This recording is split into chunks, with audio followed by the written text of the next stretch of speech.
Yo, it's your boy Ryan, Northwest Sports Fanatics, back at you with a new video. Today is Wednesday, October 25th, 2023, with your boy Ryan and the Northwest Sports Fanatics. Make sure you guys subscribe to the channel. Smash that like button either now or on your way out.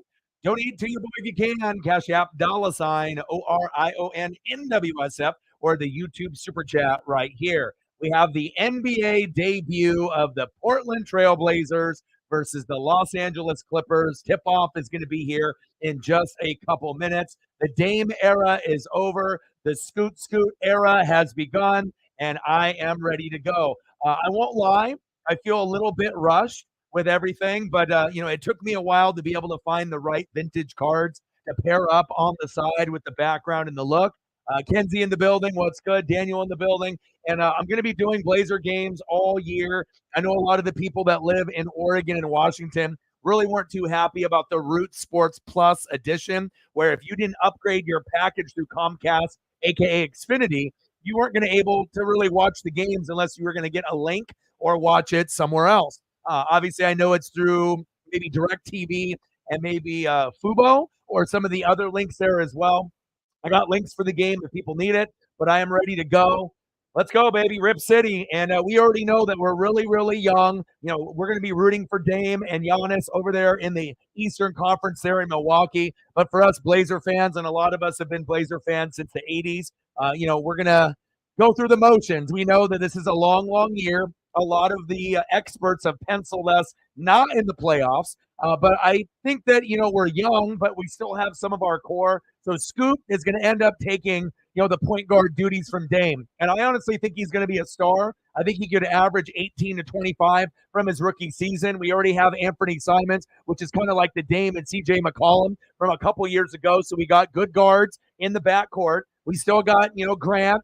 We still end up having Shaden Sharp with the hops. And then we picked up DeAndre Ayton as well. So I feel that even though the team looks different and we're really, really young, I'm really excited about the upside with the Portland Trailblazers in Rip City. I honestly feel if we overachieve, I think that the Blazers could hit a 7 or 8 seed. But that's if everything goes, peaches and cream. There's a few injuries, obviously in the Western Conference, because we know the West is very, very deep. It wouldn't surprise me if we finished outside of the playoffs at like 9th or 10th. But if everything goes our way, I think that we could end up upsetting, a few teams, down the stretch. But again, the Clippers in this matchup should be favored. You got Kawhi Leonard, as you guys could see on the thumb, healthy.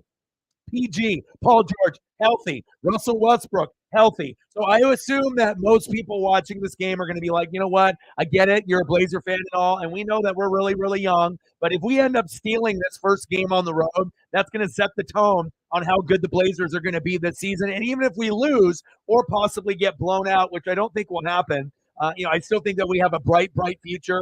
And honestly, out of the, maybe last 10 years, this is probably the most anticipation that I think I've been feeling for the Blazers, as well as Wemby with the Spurs. We got ourselves another LeBron James, phenom. It took us another like 20 years, from 2003 to 2023 to find the next phenom after LeBron. And Wemby is phenomenal. I was actually watching a little bit of that matchup as well, and I'll probably flip to kind of keep an eye on what Wemby is doing with the Spurs. Man, I'm ready to go. Dame, Giannis, there's going to be a lot of competitive juices flowing with the Bucks, the Heat, the Celtics. It's going to be very, very competitive in the East, but even more or so in the West. We know the Denver Nuggets, they're probably going to be the team to beat. And as well as, with Dame and Giannis and Middleton, if they can stay healthy, I would assume that's the team to beat in the East. So we might end up getting a Nuggets, Milwaukee Bucks NBA Finals, but there would be a few other teams that will say, hey, don't forget about us. But I hope you guys like the thumbnail, and I hope you guys like the background. It took me about an hour and a half to get the right, cards that I thought that fit with my theme. And obviously, if you guys have seen my streams, I do basketball, baseball, football, hockey, and I try to give you that 1970s, 1980s look with the cards. And I'm ready to go. Let's get it, baby. Danny in the building. What's good? Let's go, baby. And obviously on the thumb, we got our boy Scoot Scoot on the left. And on the right, we got my boy Kawhi Leonard. Let's go. Let's go, baby. Sarah in the building. What's good? Let's get to 100 and donos. And I know it's a little late, for a lot of y'all that live in the Midwest and the East Coast, because obviously if we live here in Oregon or Washington or California, it's only 7:35. But I know it's 9:35 or 10:35 in some places. So I know it's going to be a little late, but I want to make sure that we're putting in a lot of coverage for the Blazers, the Kraken, the Ducks. I'll be doing Beavers and a lot of the other, Pac-12 matchups as well. And then obviously we do NFL, college football. We do it all here. So ready to go. A little late. I wish this game was on a little bit earlier. Some of my homies are at work right now. Some of them are getting tuned in. And again, a lot of people here in Oregon and Washington aren't really too happy because you had to have upgraded your cable package, because instead of having just Root Sports, now you have to have Root Sports Plus because they're trying to make more money. What they should do is actually have like an app, or have somewhere where we can actually go to the Root Sports Plus app and we can just click on it and then we can end up watching it. But for whatever reason, they want money this particular way. So unless you have a DirecTV, maybe like Fubo, those are like kind of the main ones. Otherwise, you can end up watching the Clipper link or a Blazer link if it is through Root Sports Plus. Let's go, baby. Danny in the building. What's good? Sarah in the building. Daniel in the building. Kenzie in the building. Let's go. And I was worried I wasn't going to get ready in time because I didn't have my cards laid out, because this is my very first broadcast of the NBA in the regular season. I didn't do any other games earlier today, so I was kind of stressing. I was like, last time when I set up for the NHL streams and the MLB and the NFL, it took me about an hour to find the right look, that matched, kind of the background and what I wanted to do. But luckily this time, I feel I got it pretty quickly. It looks good. I got it all lined up, and I'm ready to go. I got a couple other options that I could use as well, but I felt that this one looked the cleanest out of everything. Let's go, baby. Go Blazers. And I'm hoping by doing, obviously the Ducks, doing the Kraken, and doing the Blazers, that we can start to get a few of these people that are big, big Blazer fans in Oregon, Washington, California, in the United States, and across the globe. Because I don't really think there's going to be a lot of people necessarily live streaming this game. So if I can establish myself as that Portland Trail Blazer YouTuber, that Seattle Mariner YouTuber, that Duck YouTuber, the Buccaneer YouTuber, that NFL YouTuber, that's the goal. So I'm ready to go. Hopefully we end up getting a decent turnout, for the first game of the season against the Clippers. And then we'll keep grinding it out. And then, like I said, I know over time we'll get more and more Blazer fans or fans of the other team that the Blazers are playing on the day that I do my streams. Let's go, baby. I'm ready. Let's go. I'm very excited to see what Scoot is going to bring. The Dame era is over, and the Scoot Henderson era has begun. And, even though we're really young, I feel that we're going to be exciting. Scoot, Anthony Simons, we still got, Jeremy Grant. Right, Shaden Sharp has got the hops, right? And then we got DeAndre Ayton, formerly of the Suns. And I know we were looking at trading for him a couple years ago, and it just so happens with the 3-team deal, we finally get our big man. So no more Dame, no more Nurkic. I love those guys. I wish them the best of luck. I still will be rooting for Dame to have success in Milwaukee. But as far as Rip City is concerned, the new era has begun. And I think that if you guys haven't seen Scoot play, you're going to be pleasantly surprised. He's just like Dame. I'm not saying he's going to be better than Dame, but just like what Dame, coming in right away and making an impact, I think Scoot can do the same thing. Tough test today with Russell Westbrook and Paul George. They're going to try to shut him down defensively, but I feel throughout the season, I think Scoot can average 18 to 25 a game. I think he's that talented. So if that ends up happening and he averages 18 to 25, we get close to 15 to 22 out of Anthony Simons, 15 to 20 out of Jeremy Grant, Shaden Sharp with 10 to 15 and some rebounds, blocks, and some Sports Center top 10 dunks, showing off his hops, and then Ayton getting 15 and 10. I think that's a pretty nice lineup. And then our bench doesn't look too bad either. So for me, for Rip City, we're excited here. So we know that, we might not be a 1 seed or a 2 seed. Hell, we might end up being a 9, 10, seed. But I honestly feel that if we overachieve and if we really play hard, that we could surprise people and end up the year at the 7 or 8 seed and barely make the playoffs. So we will see. All right, I got to flip on Wembanyama as well. Wemby.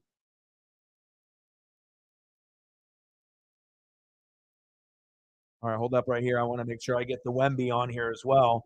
Is anybody that's in the chat right now, can you guys give me Wemby's stat line so far?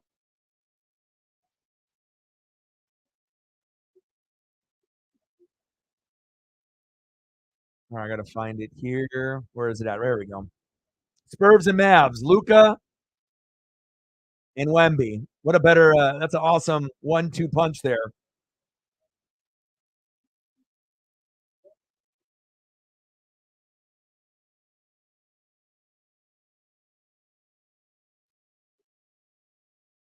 All right, see that it's 52-52. All right, I'm going to look it up right now since no one typed into the chat, but I got both games on right now. And let me take a peek. What do we got for my guy, Wemby, the Phenom? I mean, the guy can play limited minutes and put up just in a ridiculous stat line. All right, Wembanyama, where are you? So 6 points, 2 for 4, 3 rebounds, and 1 assist. So it's a little bit lower scoring than I anticipated for him at this point, but it is the first game of the season. And then what does Luka got? Luka's got 14. Kyrie's got 4. Okay. Zach Collins with 4. Sochan 10. Wembanyama 6. So we'll see. Wemby has only played 10 minutes so far, so we'll see how it goes.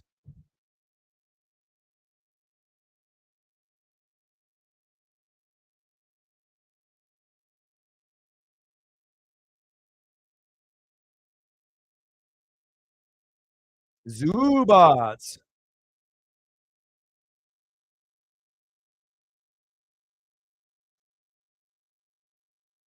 I got everything set up, I think, here. Let's go.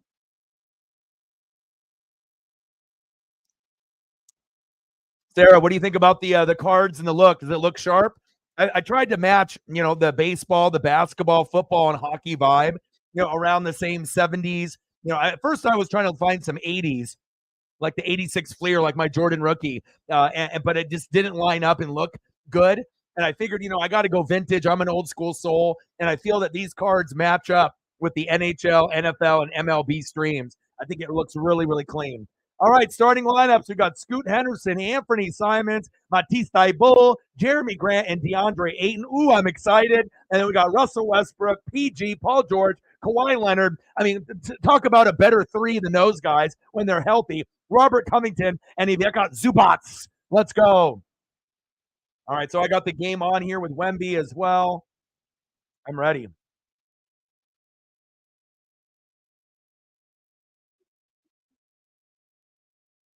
Let me turn it up here. All right, here we go. I'm good to go, baby. This is the all-electric Polestar 2. Now, with faster charging. Super cold here in Oregon. And an improved range of up to 320 miles. Oh, Judah, my boy. How are you? What's good, baby? All-wheel drive.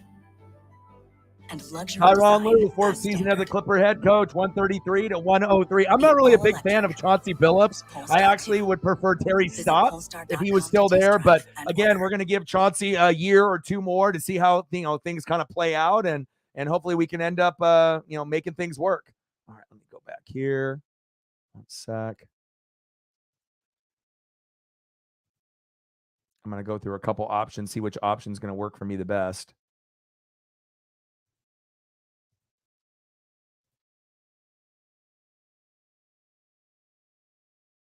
All right, baby, here we go. Let's go.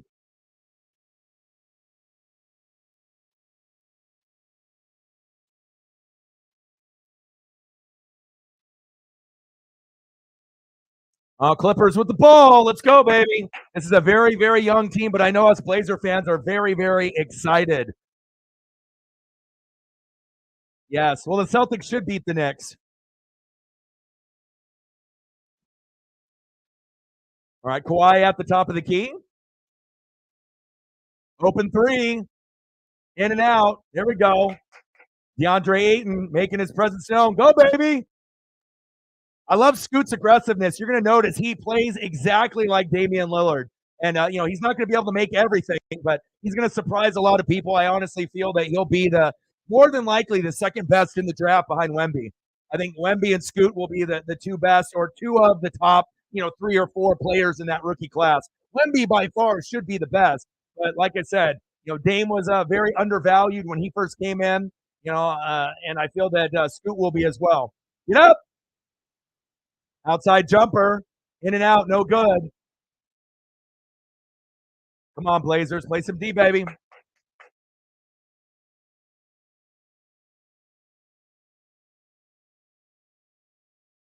Oh, nice give and go. Out of bounds.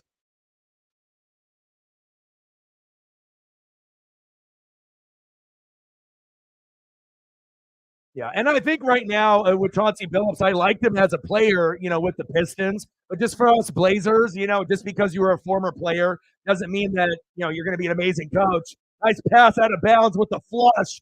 PG, Paul George, 2-0 Clippers. Come on, Scoot.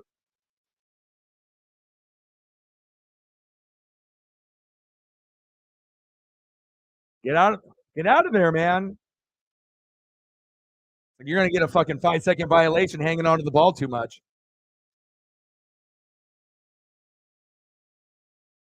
And it's not like I think Chauncey's a terrible coach. I mean, I just think that we need to be able to find someone that the players can respect and we can vibe with. And maybe he is the right one. But, I mean, the last couple years, I haven't really been that impressed with him. But, I guess if you have high standards like Rick Adelman, it's going to be tough to be able to match that. Floater, air ball, no good. Westbrook. Rebound. God damn it, Portland.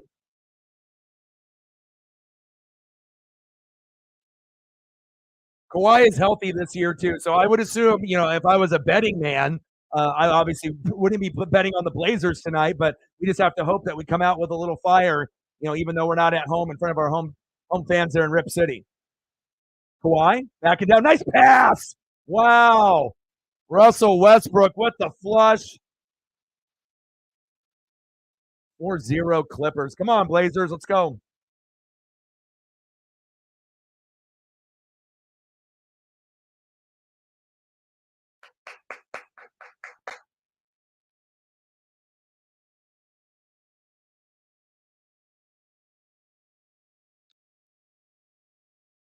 Good backdoor cuts, good vision by the Clippers so far. Very aggressive on defense. They're going to make it definitely difficult on Portland's young players. Stolen. PG from Anthony Simons. Come on. Westbrook at the top of the key. Zubats. In and out, no good. Ayton with the rebound. I love DeAndre Ayton. He ain't going to be a Joel Embiid where you're going to get 30 points and 20 rebounds, but every once in a while, he'll hit you with a 20 and a 15. There we go. Nice floater there. Anthony Simons, baby. Let's go.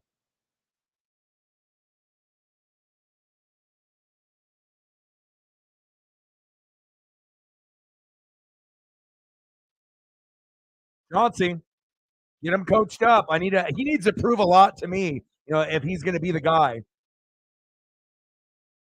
go, Rip City. And obviously the Clippers are going to be definitely slept on this season. We already know with Russell Westbrook, if he's healthy with PG, but the main piece is Kawhi Leonard. If he has no knee issues and he's 100%, this Clipper team is a little bit more dangerous than people are taking him credit for. Good steal. There we go. Nice job, Simons. Scoot. Rejected. That was a hell of a block.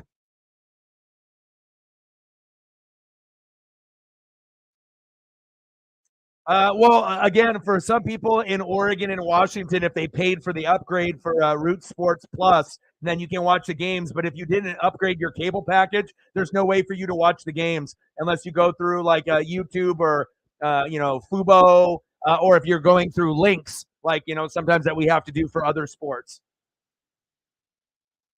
So unfortunately, on this end, I'm not actually watching the Blazer broadcast. I have to watch the Clipper broadcast because I don't have a TV in here with that Xfinity package. And then I actually have an Xfinity online account where I can go to, like, if Root Sports had a rootsports.com, and I could click on it and watch the game like we do for like NBC or ESPN for football games, but they don't even have one. So it's like you either have Root Sports Plus, and you watch the Blazers and you paid that extra money, or you're fucked and you don't get to watch it through that broadcast. So I imagine a majority of the broadcast for the Blazers will be for the visiting team. I don't know if I really I'm a big fan of, I don't know. You know, Kevin's okay. I mean, he's got a good voice. Obviously, he did the Sonics back in the day. Lamar Hurd, not really a big fan of him, but it is what it is. What's good, Lauren? How are you? Yeah, well, I mean, to be able to get rid of Dame and have a replacement immediately, and not only that, a good one, like a guy that will challenge Wemby for Rookie of the Year. Wemby more than likely is going to get it hands down. We know that, right? But I mean, if Scoot averages like 25 a game, people are not going to be able to ignore him. He won't get it because he's not Wemby, but people will be like, oh, okay, well, maybe he is the second best player in this draft, and maybe he is a all-star player in the near future as well. Nice give and go. Offensive foul by Ayton. Damn it.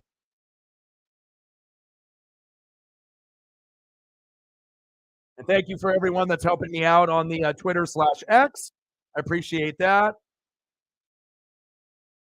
Let me know what you guys think about the new look with the basketball as well. And I'm going to try to do as much as Kraken, Blazers, obviously NFL, college football while we're in the proper season. So, all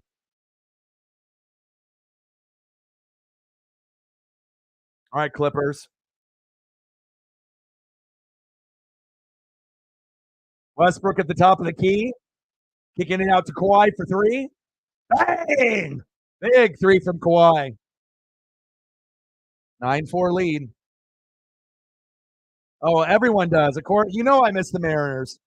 We get a live vicariously through the Diamondbacks, though. Ketel Marte, former Mariner. Paul Sewald, obviously former Mariner. And Corbin Carroll from Seattle. So give me the charge. There we go. Give us the charge back. There we go. Oh, yeah. We were watching it a little bit last night when we were actually what was I doing yesterday? We were doing the Diamondbacks and the Phillies game 7. And we had that 3-1 lead. Then it was 3-2, then 3-3, then 4-4, and then finally we had to go to OT and get that 5-4. But I mean, up to that point, I mean, like 0, 4-1. I mean, that's terrible. I didn't think we'd go from the playoffs from the Kraken and then be one of the bottom 4 teams in the NHL. So that was a big, big win against the Red Wings. Little pick and roll. Simons kicking it out. In and out, no good. Rebound by PG. Fast break for the Clippers. Get back, Blazers. Let's go. Zubats down low. Foul him. I flushed it. Big dunk. Zubats. All right, come on, Scoot. Top of the key. Baseline. Terrible pass. Who are you throwing it to? Fast break. PG. Alley-oop. Bang, baby. Russell Westbrook. In the Blazers' eye. And a timeout is called. 13-4. Clippers. What's good, brother? Inside Padilla in the building. Hey, like I was mentioning with you yesterday, if Westbrook is healthy and PG is healthy, and especially the claw of Kawhi is healthy, yeah, this one might be a wrap by the third quarter. Yeah, you are putting on a clinic. We're young. I mean, it's not like we have a veteran group out there. We're a team that's probably going to be a 9 or a 10 seed, but at the best case scenario, if some people get hurt or underachieve, maybe the Blazers can hit a 7 or 8 seed. But that's if everything goes right this year, and we're very, very young. But I still like the pieces we have. Scoot replacing Dame, I like that. He might score 18 to 25 a game. I think there's a lot of potential there. Anthony Simons is kind of like a CJ McCollum, so I like him. Right? You still got Jeremy Grant there. He can get you some buckets. You got Shaden Sharp, obviously can hit you with the big dunks. Ayton, from the Suns. So instead of Nurk, we got Ayton. That's a little bit of an upgrade. So I don't know. I kind of like what we got.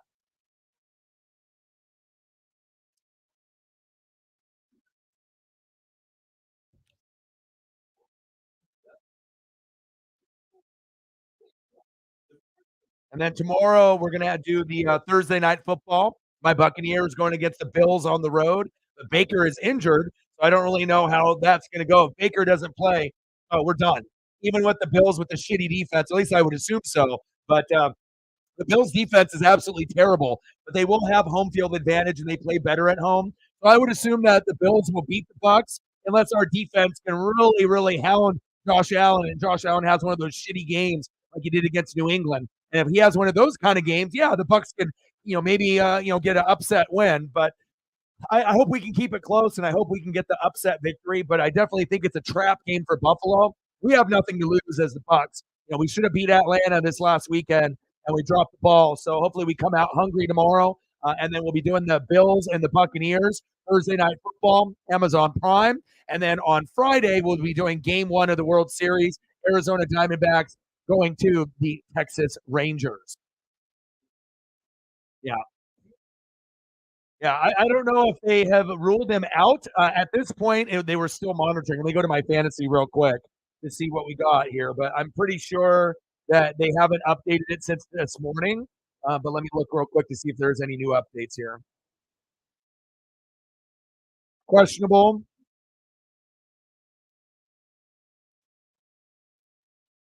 So knee is still bothering him.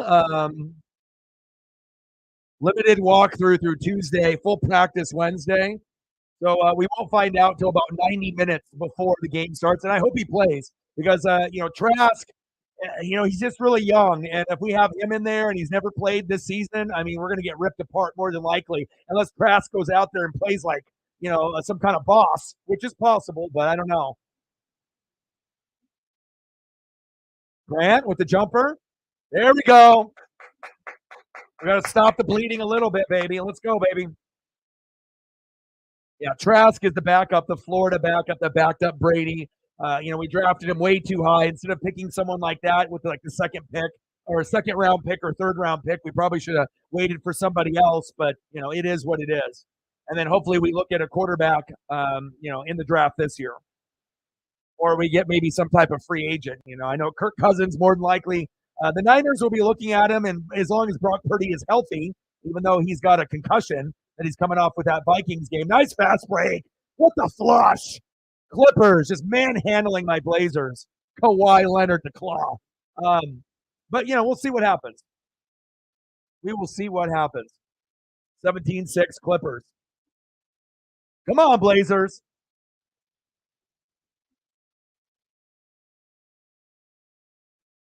Sharp for three, no good. Get that board, baby. Nice pass.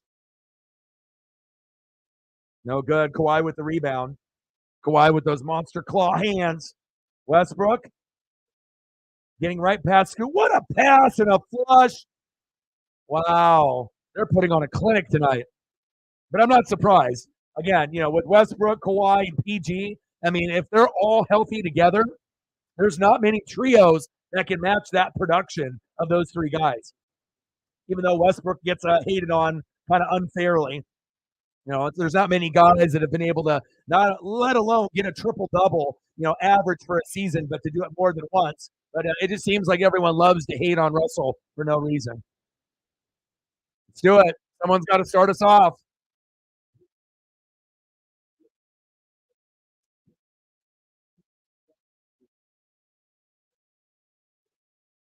Yeah, I think most people's predictions 9-10 seed is pretty accurate, but if we overachieve 7 or 8 seed, I think is possible. But again, that would have to mean that Scoot averages 18 to 25, Anthony 15 to 20, Grant 10 to 15, Shaden Sharp maybe 10 off the bench, and then getting like a guy like DeAndre Ayton to get like 15 and 12. And then you have to have good bench play, we have to have good coaching, and then we have to have great defense. And I'm not sure if we're going to be able to check off all those boxes, in year one with Scoot. Free throw is good. Go, baby. 19-10 Clippers.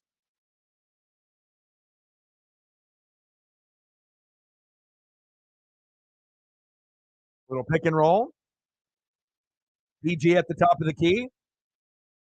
Jumper. In and out. Zubats. God, the guy's an animal. Got to box Zubats out, man. Come on, Blazers. Yeah, and I really wish that the Blazers had a format because first they used to have games on like local TV, and they got greedy, and then they did this thing called Blazer Cable, and then you had to pay. Then they, ended up going to Root Sports, and then now it's like Root Sports Plus. So like you're not even letting fans of the Blazers, like you're making people go out of their way to watch the Blazers, which is kind of bullshit. So a lot of Blazer fans are like banning it. They're like boycotting. They're like fuck this. Like they're gonna go to games and whatnot, but it's like the Blazers always has a very strong fan base, but it's kind of ridiculous that they're making it hard for the average fan just to turn on the game on local like KTW 8 and watch the game, as an Oregonian or a Washingtonian, And obviously, a lot of people in Washington would rather watch the Sonics. Floater, no good. Oh, rebound dunk, baby. Shaedon Sharpe. Oh, baby. He's got hops for days. But the Sonics are going to come back here pretty soon, it sounds like. And Vegas and Seattle more than likely will be the two teams when they get the expansion. And getting the Sonics back will be awesome for the I-5 rivalry. Always love the Sonics and Blazers rivalry. Yeah. Well, I'm going to be probably the only one that covers the Blazers all year, honestly. I mean, if the Blazers end up being on TNT or ESPN, then you'll get those other guys that, cover Blazers. But again, I do NFL, college football, MLB, NHL, NBA, NASCAR, WWE, AEW. I mean, there isn't really anything I don't do. But again, that means you got to read a lot. You got to watch a lot of film. You got to be up on everything that's going on in the sport world. Little pick and roll, top of the key. Floater, air ball. Golly.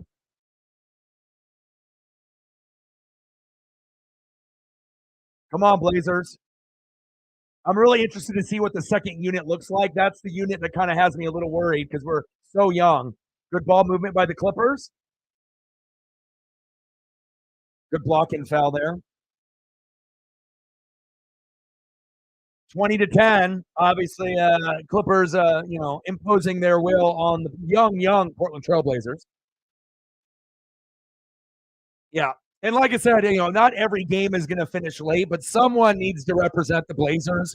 Someone needs to be like the YouTube Blazer guy. Someone needs to be the Mariner guy. Most people know me as the Mariner YouTuber, and obviously, doing NFL games as well. Obviously, I do Ducks, Mariners, Blazers. Those will be the main three, from here in the Pacific Northwest. But I don't mind, like every once in a while, I'll do a Oregon State Beaver football game, or I'll do Huskies or Cougs or someone from the Pac-12. So I'm not biased. Like I said, I'll if there's talent and greatness out there, I'll cover it. So Norman Powell, point average last season, first 20 games, 13.8. Last 40 games, he went on a fucking tear, 18.6.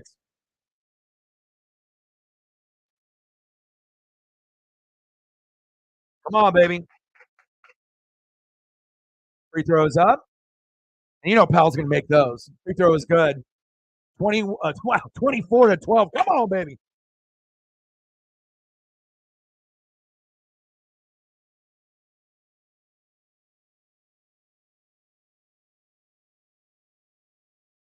I don't know what we're going to get out of Brogdon. Deep three. No good. Plumlee with a board. Former Blazer. The second unit looks very shaky to me out there. Go, go, go. Nice fast break. There we go. Oh. There we go. Thank God for Shaedon Sharpe. Jeremy Grant with an easy layup there. Yeah, I live in Oregon. Yeah, I'm not too far from like Nike headquarters and whatnot. So lived here my whole life. So Blazers, Ducks, Mariners, and then I'm not a Seahawk fan just because they didn't really have defensive players that I like. So back in like '95, it was I could have been Seahawk or a Niner, but I kind of had more connection with like Warren Sapp, Derek Brooks, John Lynch, Rondé Barber, Allstott, and then obviously that's why I'm a Buccaneer fan. So here we go. Nice floater. Very Andre Miller like. There we go. Nice job, Brogdon. I like Brogdon too. You got to be able to have some of those like wily vets. They may not be the best player, but just someone that you can bring in the game where you can trust them. Trust is a big, big thing in the NBA. Deep three, no good. Blazers starting to get on a little bit of a run here. Let's go.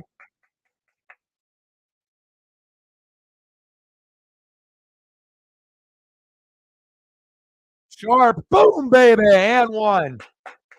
Sharp should be in the starting lineup. I know they like to use him as kind of like the six man to have that energy, and I understand why they have him there, but it's like, man, I think they should put him in the starting lineup. Until we get more depth, we'll have to figure it out. What's going on in the rest of the NBA games? Please keep me posted and updated on Wemby. I might have to just pull it up myself here and try to watch both at the same time, as long as it doesn't slow down my stream. So let me do that now. Because I mean, like I said, I'm very excited to be able to see his development. And I've been following his career from like pretty much the beginning. So it's like I already heard about him years ago. So it's like he's nothing new to me. Just like with LeBron when they ended up showing games, with him years ago, like when he was in high school, I was like, oh, okay, this is the next big thing, huh?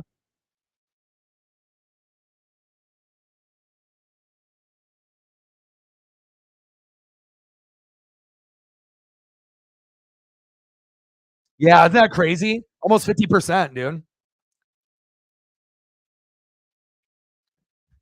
Let's go.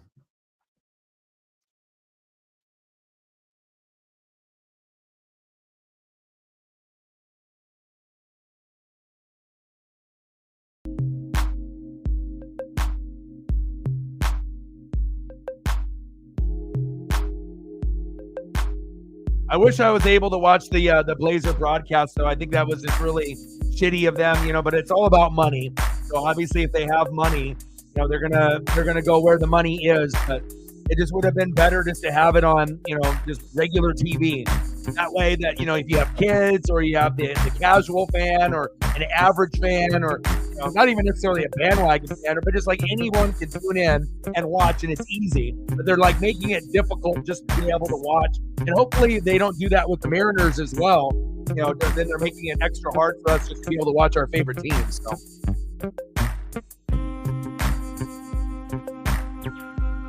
Yeah, well, a lot of people want to be me players, and sometimes there's not enough basketball to go around. So.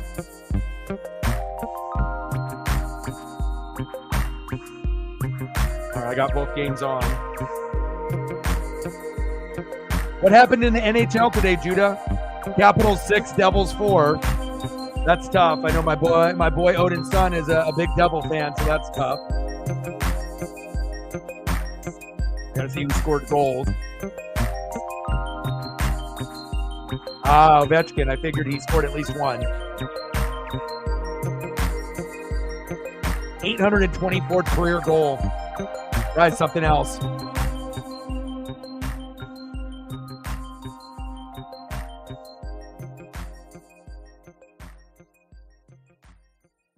right, one sec here.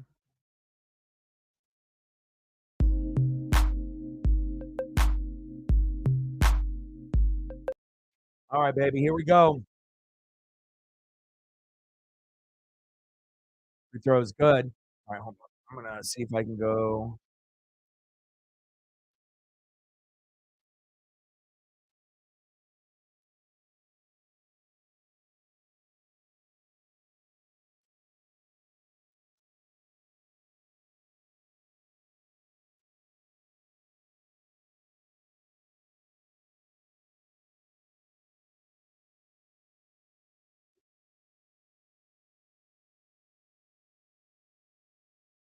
Okay.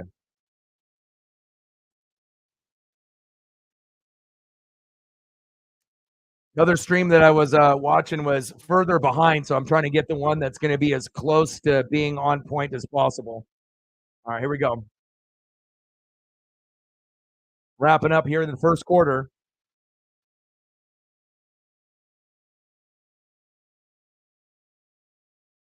Woo, Brogdon, baby. There we go. Nice job.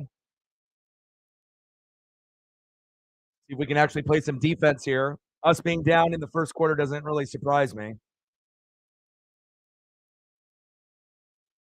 Westbrook looked great. PG looked great. Kawhi looked great. Not surprised. Zubats look great. And sometimes it's those role players you have to keep an eye on. So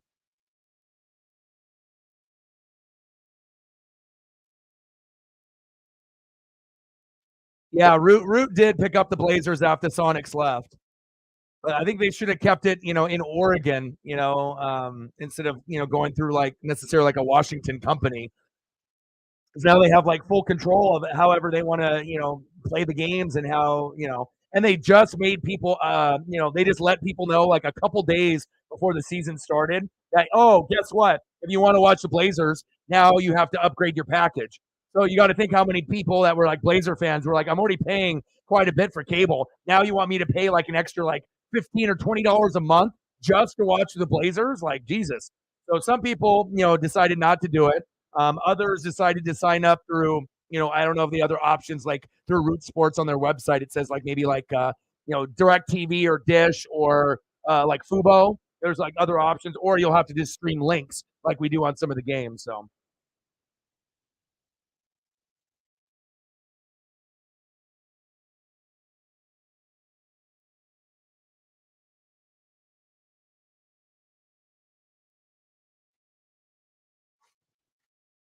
All right, we're at a commercial break.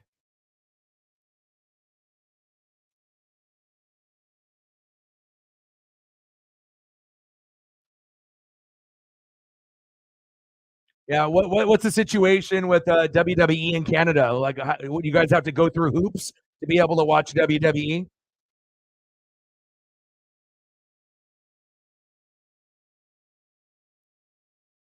Oh, I need to start watching more wrestling. With me being so busy with everything, I haven't been able to keep up on Raw, SmackDown, NXT, Dynamite, Rampage, Collision. I need to, we need to get back on that. But we'll still end up doing the pay-per-views and whatnot. So.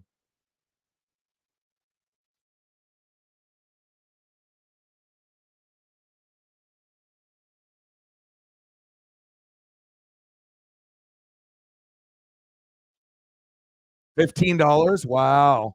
So it's like you either pay the $15 to watch WWE or you can't. So, so as far as you being a wrestling fan, or I don't know if you're a hardcore wrestling fan like me and Sarah and a lot of the others that are a part of this channel, did you pay the $15 or did you say no? You haven't watched since SmackDown? Yeah. You went to it, right? You went to the SmackDown event, didn't you? Hogan, Iron Sheik. Ooh, that would have been nice.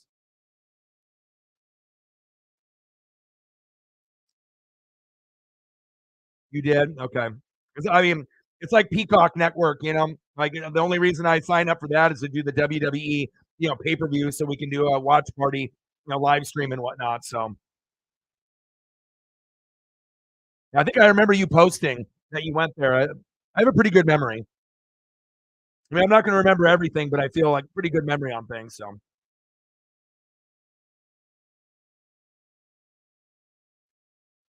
okay, come on, baby. Robert Covington, another good role player for the Clippers.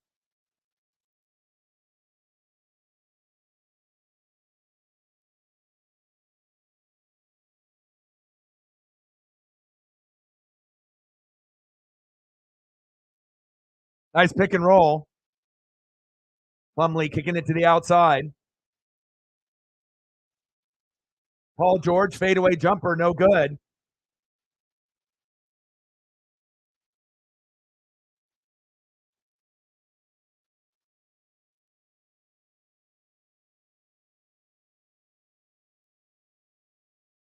Let's go, Ayton. Let's go, baby.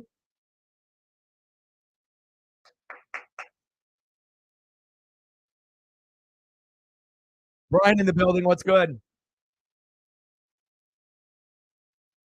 Shawn Michaels, Razor Ramon. Yeah, it's one of the best ladder matches of all time. Absolutely. I'm a big fan of Razor Ramon, Scott Hall. Oh, nice behind the back pass. Oh, the flush. God, the Clippers are just beasting and facing Westbrook. My goodness. Yeah, I haven't got too emotional with wrestlers dying, either to ODing or steroids or whatever, things that they got themselves into after their career. But the two that hit me the hardest, growing up, and I've been watching wrestling since the early 80s, mid 80s, I would say probably Macho Man and Elizabeth, but specifically Macho Man passing, and then Scott Hall. that was the only ones that kind of got me teared up a little bit, just because those were a big piece of my childhood.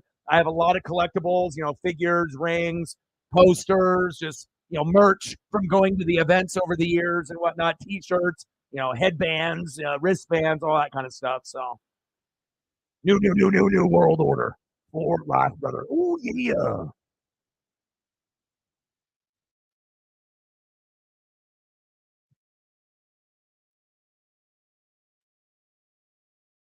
Everything is regular season right now, and then for expansion teams, it looks like it'll be Vegas and Seattle with the Supersonics when they announce that. Those will be the two cities that more than likely get the expansion teams. And then we're just starting off obviously the NBA season with a majority of the teams tonight.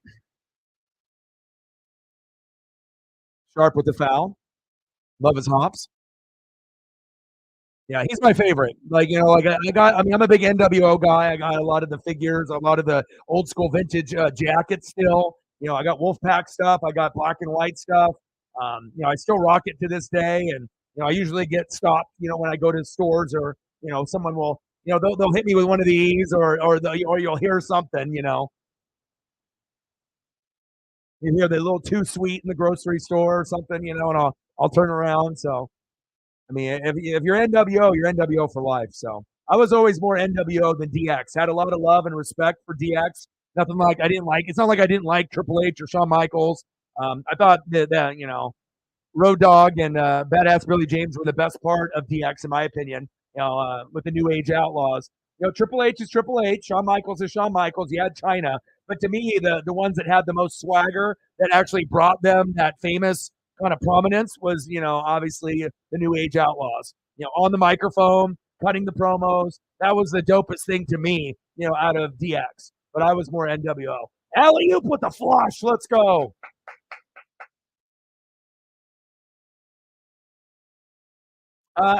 Yeah, championship? Hell no. Playoffs?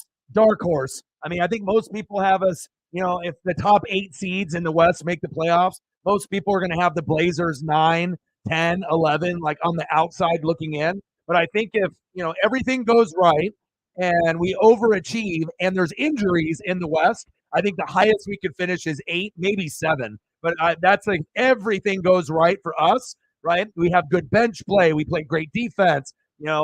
Scoot averages 18 to 25, and everything is just like coming together. But then we would also need help from some of the other really good teams in the West to either have some key injuries for us to catch up to some of those other teams that are going to be sitting in the 5, 6, 7, 8 hole in the playoffs. So, but I think that there's a good chance for us to surprise some people this year. We're incredibly young.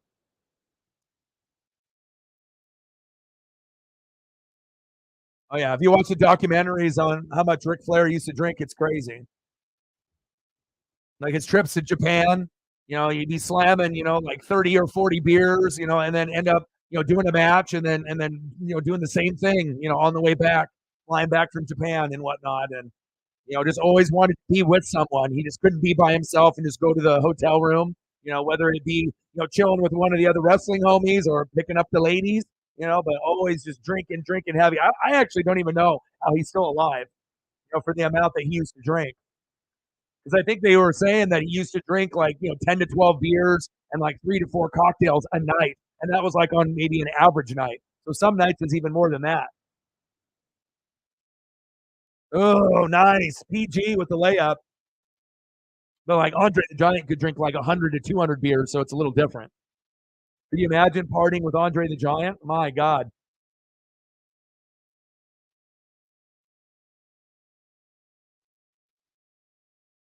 Come on, Blazers, down by 13, 48-35. Bang! PG for 3. I do. I do. I like where the Blazers are shaping up. Like I said, normally for me, the NBA is on the bottom of my pecking order. I like NFL, college football, AEW, WWE at the top. And then after that, MLB, NHL below that. And then, probably NBA and college hoops would probably be on like the bottom of my pecking order as far as like enjoyment factor. But I think this year, the Blazers are going to be funner to watch in the last few years just because we're so young and athletic. 48-35, timeout Blazers, down by 13. MMA, I do like MMA and boxing as well. It just depends on if we, end up, covering it, as far as like a watch party or something of that nature. I don't know. I don't think like there's a lot of people that love WWE, AEW. I mean, we have a group of people that love it. And then if you go to like MMA and boxing, I think it's less, but I still have a lot of appreciation for it, and I do enjoy it. But I would probably say even boxing and MMA would even be higher than the NBA. But even with that being said, even if the NBA is like maybe lowest on my pecking order, I still enjoy it.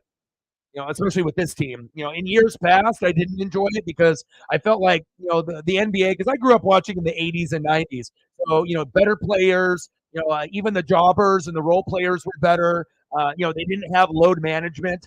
Like I said, you didn't have centers just shooting threes. We actually played defense. It was just a better era watching Jordan and Bird and Magic and Karl and Barkley and Olajuwon and Ewing and Stockton and Mullen. And then going into the later era when I got a little bit older, into my teens, then I got to see Shaq, and Allen Iverson and Kobe. Kobe, rest in peace. And then since then, I feel like the league isn't as good. Like, if you're shaping out the league in the last like 15 years, it's like kind of hit or miss unless you are a fan of like a superstar player. If like you're a KD or a LeBron guy or a Giannis guy, then you're fine. But for others, I feel like if you're just watching the product from the outside looking in, the NFL is more enjoyable to me. College football is more enjoyable. Wrestling's more enjoyable. Baseball's more enjoyable for me as far as effort.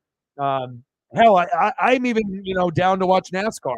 I've done some NASCAR streams too. So I guess it just depends on what you like, and what type of product. And I feel that out of all the four major sports, the NBA is the hardest to watch as far unless you're a fan of like a famous player. You know what I mean? But I feel like NHL, MLB, NFL, and college football are much easier to watch, more faster paced. And even though baseball is slow, like I said, if you're one of the guys out here in the Pacific Northwest and you like Mariners or you're a fan of baseball, like I said, there has to be a reason why you love it so much. I met Ken Griffey Jr. and Sandy Koufax when I was 7 and when I was 10.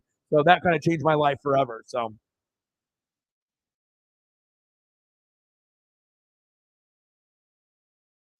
And we'll be doing my Bucks tomorrow against the Bills. Hopefully we don't get crushed. If Baker plays, we're going to have a chance because that Bills defense is bootios. But since the Bills are at home, even if their defense sucks, I would assume they still will beat us. Like we're going to have to pick six Josh Allen. We're going to have to, get probably, I don't know, 24 to 30 points to beat them. And I'm not sure if we can score that on the road. If the game was in Tampa, maybe a little bit better, but maybe we'll be more focused because we'll be in Buffalo. And, we'll see what happens. Nice jumper there. Anthony Simons with the jumper. Let's go. 50-38. Clippers. We just got to get it under 8 points before halftime, hopefully. PG backing down. Double him up. He's good. God, PG is good. Yeah, and then I'll be doing the Duck game as well. Have you been watching a lot of Utah, Matt? I've seen you've been writing a little blurbs on some of the videos and whatnot. And we'll be doing the Ducks on Saturday. And it feels good to be doing the Ducks every week. In years past, I had other things kind of come up, and I wasn't able to do every game every week. And I've done pretty much every game of the Ducks besides the Colorado game because I was there. 6-1 Ducks, 6-1 Utah, number 8 Oregon, number 13 Utah. We're favored by 6.5, and it'll be at 12:30 p.m. So it'll be a little bit early of a stream, but I'll be ready for it. Yeah, they have a good run game. They got a good defense, but they don't have Cameron Rising, so we should be able to beat them. And we should be able to find a way. But we are on the road, so there is a danger that we could lose. This is not in Autzen. This is on the road, so. Plumlee on the line.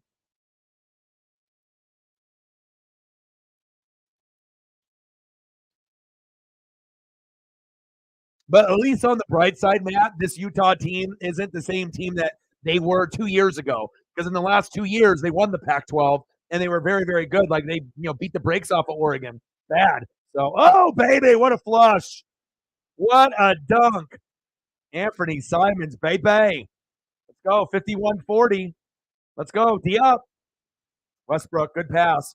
And that's one thing about Westbrook I think people fail to realize. They hate on him so much. He's got really great court vision for a guy that's considered a ball hog, or a guy that's not liked. The guy averaged a triple-double not only once, but twice. And not for just a game, for a season. You're not going to see that often. And I get it. Some people don't like his attitude or, his demeanor and whatnot, but kind of like Patrick Beverly, kind of like a pest. Like when you're playing against him, you're like, fuck that guy, right? But if he's on your team, you love him. Yeah, but as long as our boy Dan Lanning doesn't go for 2-point conversions in the first quarter, second quarter, and then when we end up having opportunities for field goals, we take them, we'll be fine. But if he ends up being a dumbass like he was coaching against the Huskies, we're going to lose. So hopefully, for his sake, that he coaches properly off the glass and fouled. So that's the schedule. Bucks, Bills tomorrow at 5. Then we're going to do the Diamondbacks and the Rangers on Friday around 5, I assume. And then we'll do the Ducks versus the Utes at 12:30. And then we'll figure out what we're doing on Sunday. So the next 3 days is going to be pretty fucking exciting. So I'm kind of glad I was able to mix in a little bit of NBA, and hopefully we'll get some subs. We'll get some Blazer fans. We'll get some NBA fans, and we'll be able to grow the channel, on this end as well. So get some Kraken fans, get some Blazer fans, and just keep it moving.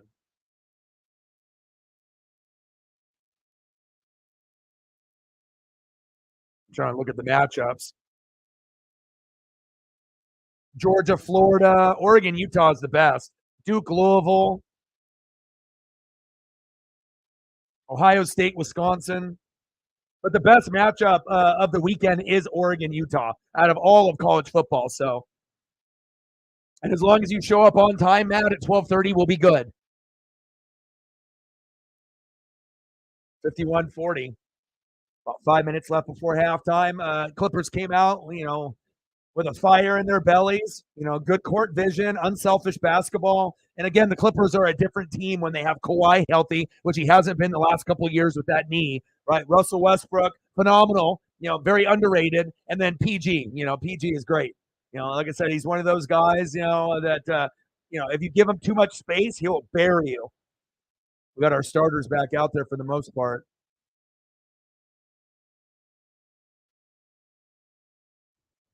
Oh, come on now.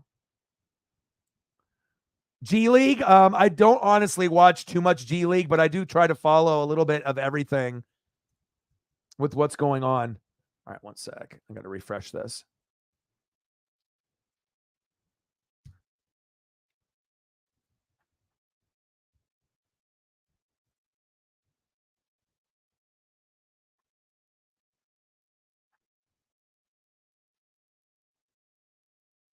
There we go.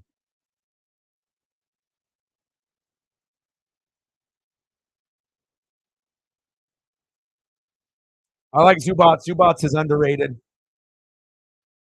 Oregon's O-line versus Utah's D-line. Yep, the line of scrimmage for sure. And with Jackson Powers, we got one of the best centers in the country, not just in the Pac-12, but overall in the whole country. Our offensive line hasn't given up a whole lot of sack lunches, so.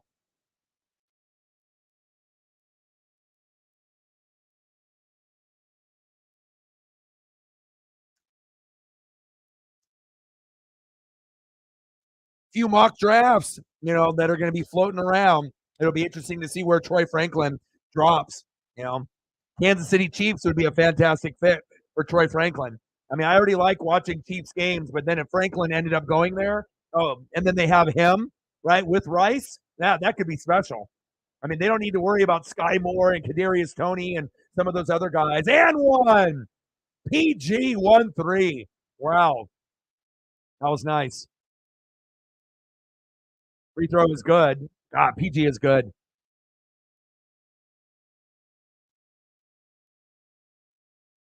Yeah, he would fail there.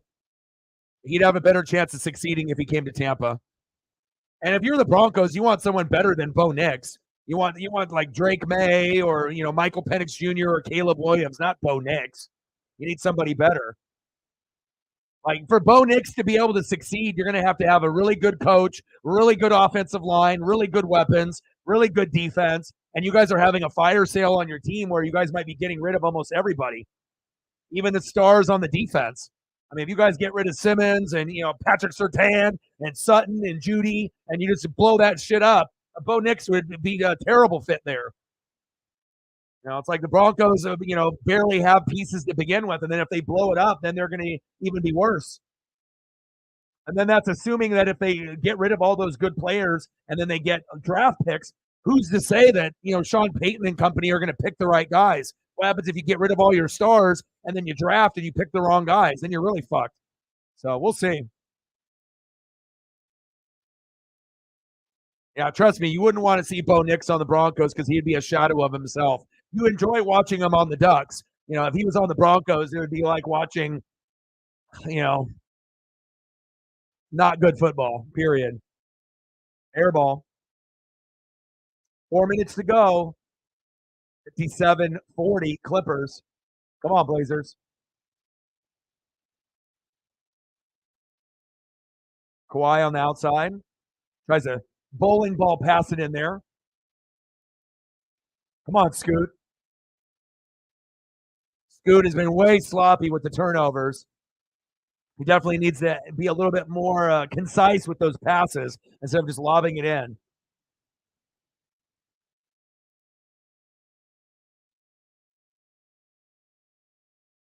Bang! Covington for three. Late. We're down by 17. Wemby still at 6 points still. Figured he'd have more than that.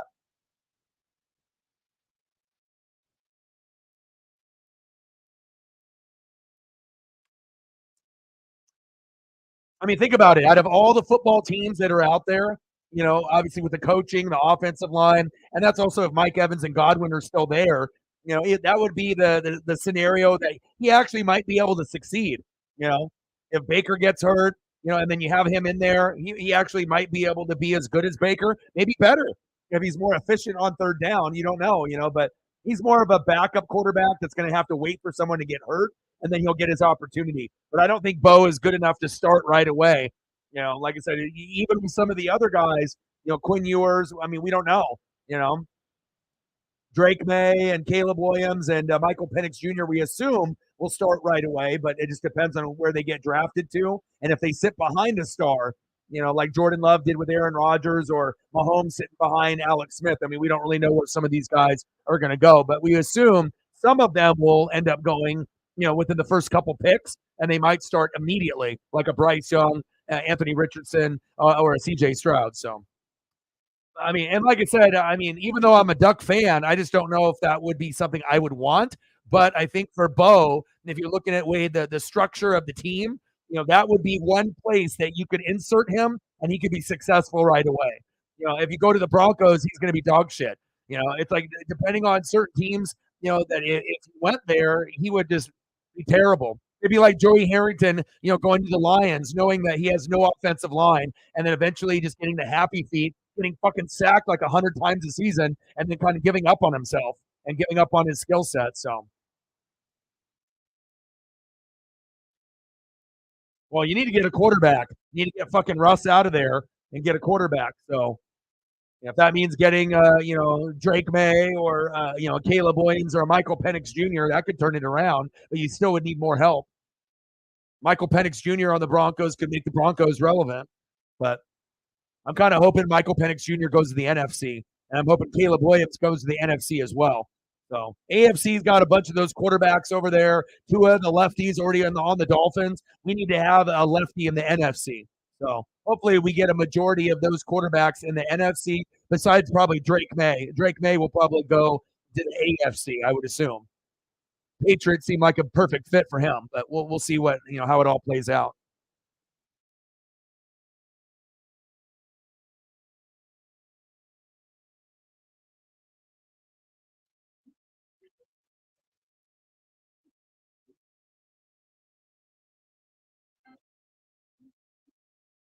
Matt Payton to the Packers. Yeah, I could see that.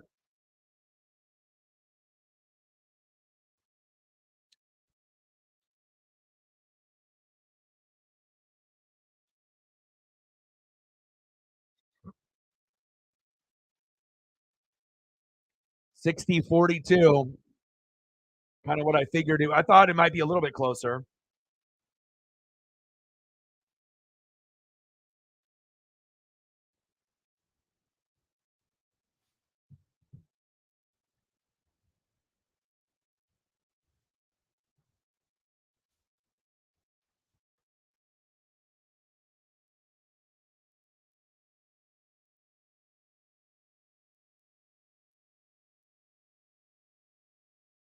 Oh, what a monster flush by the Blazers and one.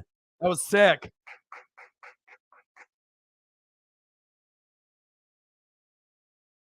Troy Franklin to the Chiefs, bro.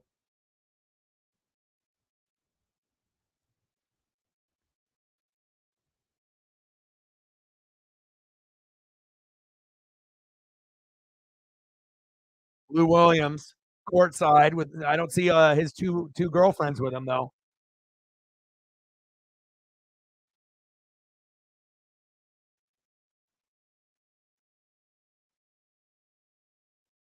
Just like Jamal Crawford with Lou Will.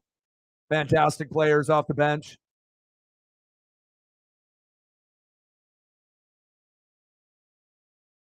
Come on, Blazers, down by 20. Come on now.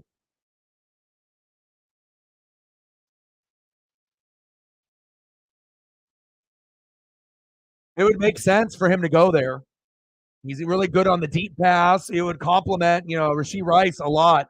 They don't need fucking Kadarius Toney and Sky Moore and Noah Gray and Justin Watson. They need better players than those guys.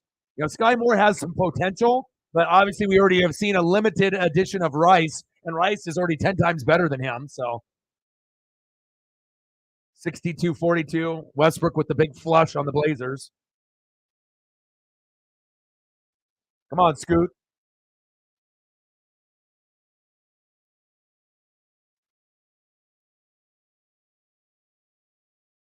Jumper is good. There we go. Fuck, Rome doesn't want to go to the fucking Titans. Are you kidding me? They're terrible. They got like the worst wide receiving core in football, which obviously Rome would help them, but who the fuck is the quarterback?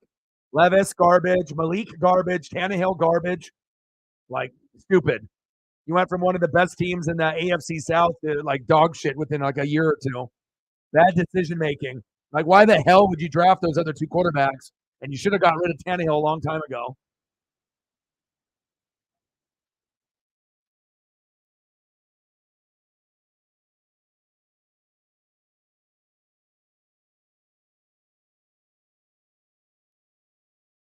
Pass down low.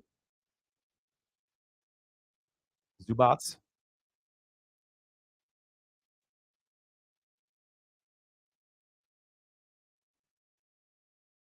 Zubats hella underrated too.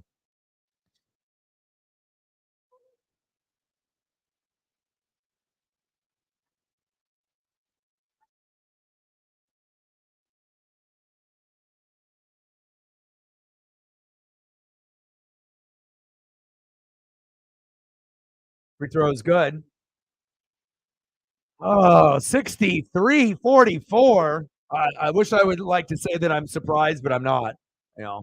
Healthy PG, healthy Westbrook, healthy Kawhi. Zubats looking great. Not surprised. But I was hoping that the Blazers would play a little bit better. Scoot is underperforming, looking a little scared out there. I thought, Scoot and Wemby's numbers would be much, much better in their first game, but probably first game jitters. So, Scoot's playing terrible. We can be honest, when we're watching and breaking down the evaluation, he looks nervous. He's not crisp with his passes.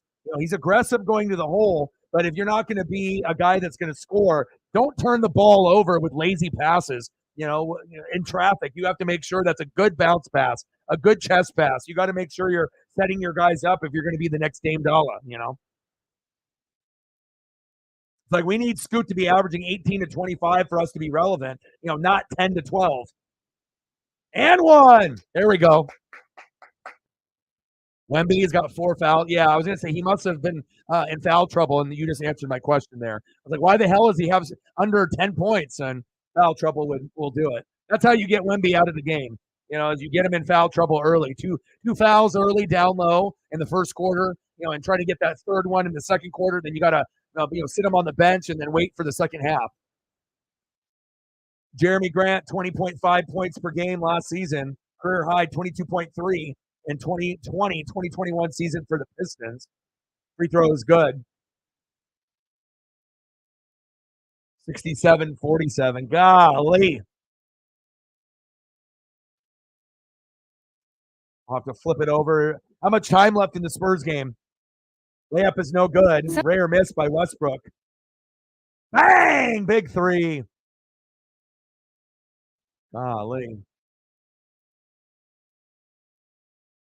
Bones Highland has got great energy for the Clippers too. It's like a guy that plays barely any minutes, but he gives you that spark and that energy. That's what the Blazers need. We need a Bones Highland. All right, we're almost getting to halftime here.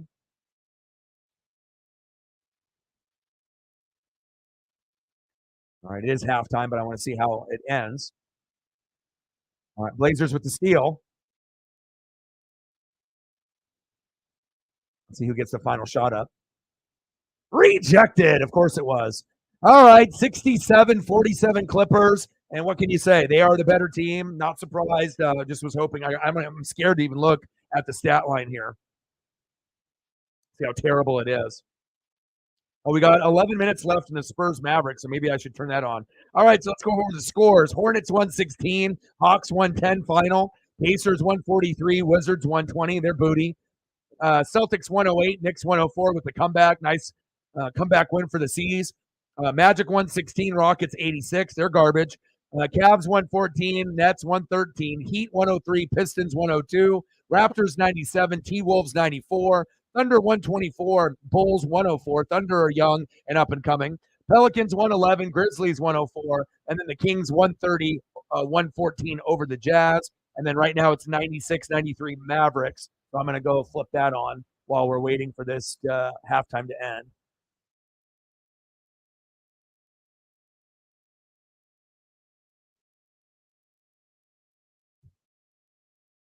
Yes, I got to watch it. I got to watch as much as I can of everything.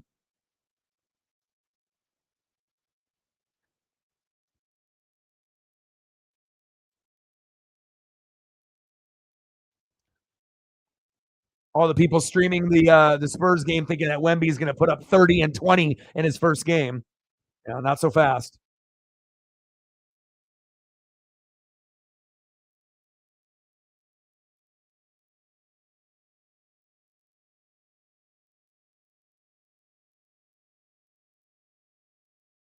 All right, here we go. 98-95. Luka with 25, 11, and 8. Unbelievable. All right, so we'll watch a little bit of this, and then remind me when the Blazers comes back on, and then I'll flip it back over.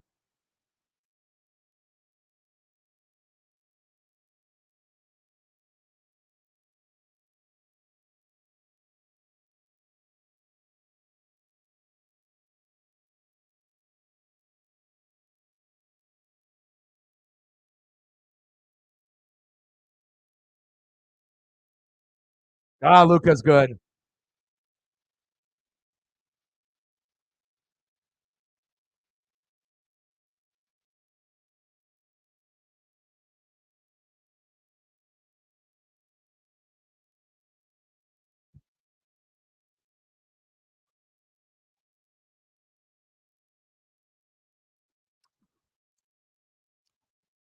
No, I was going to go look at the stat line for the Blazers and the Clippers so we can go over a quick breakdown. How shitty we're doing and how great they're doing.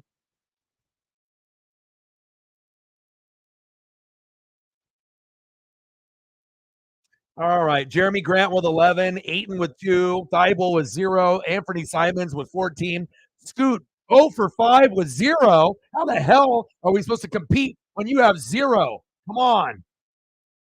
Covington 5, Paul George 14, Leonard 8, Zubats 8, Westbrook 11, and then Bones Highland with 11 off the bench. I mean, they're kicking our ass. kicking our ass, taking names. 0 for 5 from Scoot. That's terrible.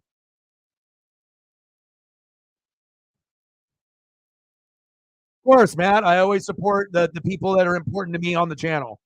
You know, Sochan with the Dennis Rodman blonde hair. Yeah, defense is well. It's also hard to play deep. Let's be honest. If PG is healthy with Kawhi and Russell Westbrook, and they're moving the ball and they're unselfish, and it's not a me. It's team. How do you stop that? Like you got to actually have one of the top 5 or 10 defenses in the league to slow those three down. And even if you have guys that can slow those three down, you're probably not going to slow them down for the whole game. Maybe like a quarter. Like there's too much talent there, and they're unselfish. Like Westbrook, maybe on a different team would have been more selfish, like when he was going on his triple double run. But I think that in the pregame, if you watch, they're actually really good friends. Westbrook with Kawhi and PG, they actually hang out outside of the games. And when you have chemistry where you actually like each other, you're going to play better on the court. Some guys, it's just all business, and they don't give a shit about what you're doing off the court. But with those three, they actually are friends. They actually hang out with each other. And obviously, Kawhi is going to be the most private out of the three, and he even likes those two guys. So that speaks volumes. That if he's like the quiet, weird kind of guy, kind of to himself, and he wants to hang out with those two, then obviously they've made a good bond and a good friendship there. So. And guys like Zubats, Bones Highland, like you're not going to hear about those guys in the national media, but you got to have good role players to be successful in the NBA. Like, defense, a good quality coach, and an excellent bench is very vital to the success, not just your starting 5. I mean, anyone that knows the NBA and that has been watching, for the last 20, 30, 40 years should know that. So,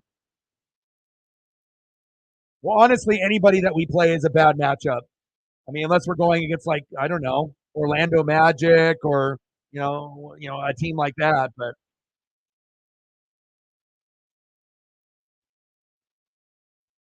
Wemby still on the bench. Like if we played the Rockets or like the T-Wolves, to start off, Raptors maybe could have been a little bit better, but you got to be able to see how you match up.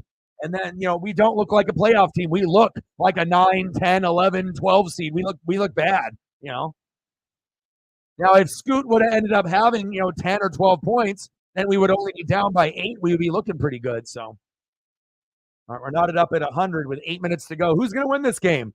Spurs? Wemby going to be able to make some plays here at the end, or is Luka going to go off and win this game for them?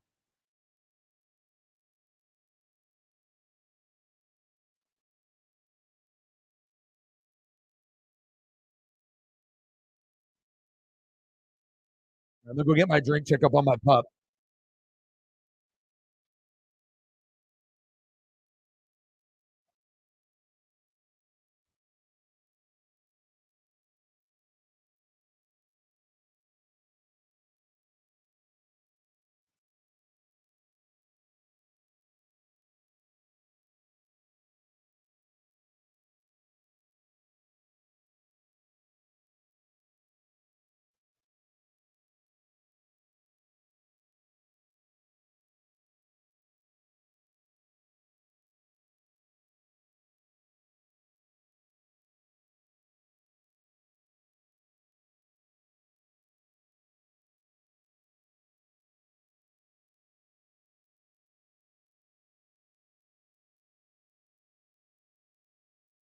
All right, I'm back. Let's give my pup a little snack. And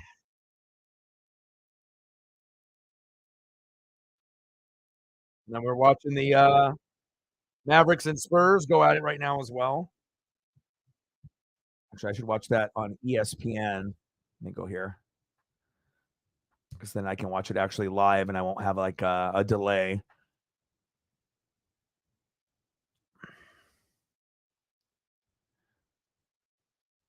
Okay, let me turn that on here.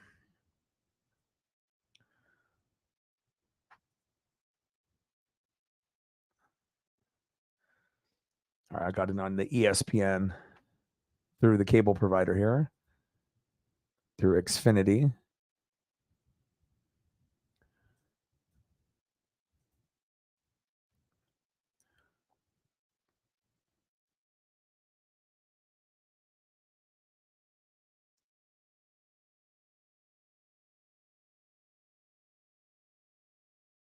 Hi, baby.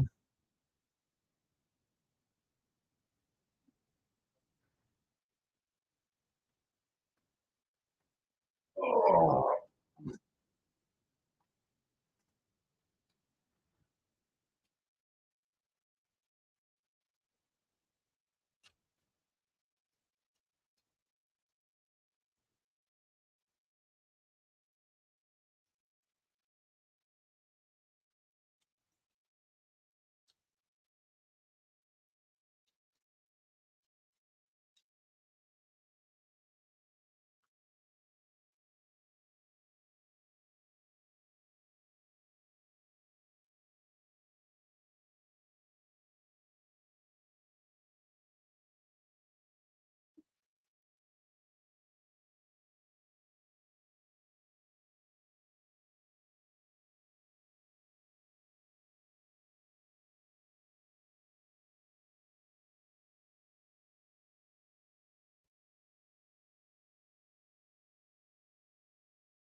Oh yeah. Yeah, my pup is 55. At one point she was like 70 and she was like, 10, 15 pounds overweight, and I had to, broke up with a girlfriend, got the pup and, I've been walking with her for the last like 2 to 3 months for about an hour and a half to 2 hours a day. So it feels good to be able to, exercise, and it's like when you go, if you have like, a workout buddy, to be able to have someone to work out with or to exercise with and whatnot. David in the building. What's good? Tough, bro. Philadelphia sports. What can you say? Sixers, Eagles, Phillies. If those big name players would have stepped up in Game 6 and Game 7, you would have been in the World Series. But when you don't get big time players with big time numbers at the end, it's tough. Corbin Carroll is the truth. They just needed to get production out of their studs, and hopefully they'll be back next year. And I would assume most people think that the Rangers are going to win it all. But if the Diamondbacks can force 7 games, against the Phillies and win Game 6 and Game 7 in Philadelphia, who's to say that the Diamondbacks can't win it or go to 7 games with the Rangers? It's very possible. So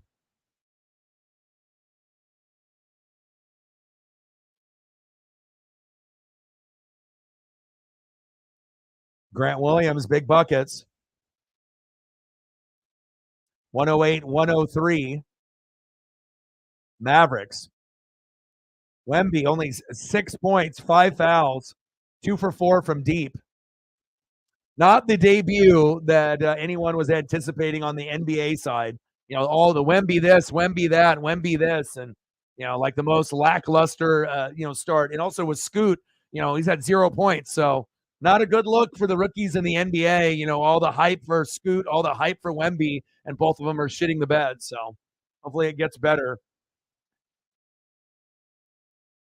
And then, like I said, we'll get the Buccaneers and the Bills tomorrow. Excited about that and the opportunity of the Bucs possibly putting the Bills on upset alert. The Bills don't have a defense; it's terrible, so that'll give us a shot. But most people will assume that they'll be betting for the Bills to win at home. Josh Allen and Diggs are very, very good at home. On the road, they're a little suspect. Defense is terrible. So we'll see how it goes, but hopefully if Tampa does lose, they keep it close and exciting, and it's like actually a good game back and forth, like in the 20s, I hope, high 20s. And then we'll have World Series game 1 on Friday with the Diamondbacks visiting the Rangers. Excited for that. And then we'll do the Ducks and the Utah Utes at 12:30 on Saturday. Sunday, I'll do some reaction videos.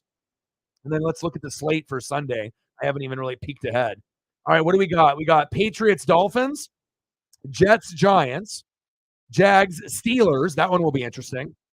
Falcons, Titans, Texans, Panthers. You get to see the rookie QBs. Rams, Cowboys. Trap game for the Cowboys. Vikings, Packers. Saints, Colts. And Sarah's going to that game. Eagles, Commanders. Trap game for Philadelphia. Browns, Seahawks. Trap game for Seattle. Ravens, Cardinals. Chiefs, Broncos. A little trap game for the Chiefs. Bengals, 49ers. Bears, Chargers on Sunday night, and then Raiders and Lions on Monday night. So not necessarily the best slate overall, but that Bucks Bills, if people wanted to bitch and complain on how they thought that game really wasn't that good, well, Bucks Bills is one of the best matchups all week. If you actually look at the rest of the slate, it actually might be one of the best matchups all weekend. We'll see how it goes, though. East versus West in the All-Star game. Yeah, well, there's been a lot of movement shifting back and forth, with all the little gimmicks that they've been doing, where they used to do like rookies and sophomores and then like USA versus the world. They just need to have it go back to what it was. Fuck this like Team Giannis, Team LeBron bullshit that they were doing. Just go back to the East and the West. Don't try to change it for the youngins. Keep the history intact. So. All right, we're still at halftime as they're showing Bones Highland just tear up the fucking Blazers here. Nice behind the back pass to Westbrook for the flush.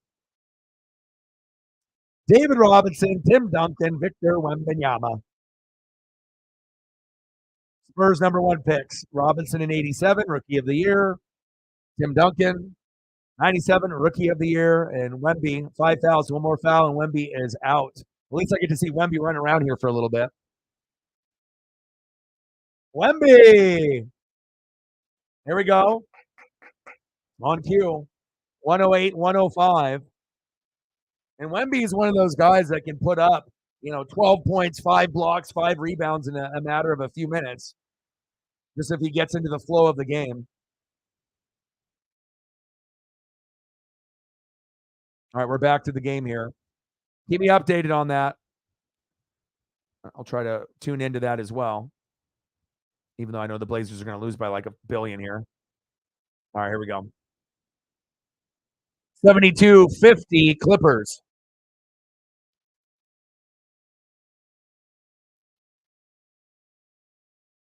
$7. That's tough.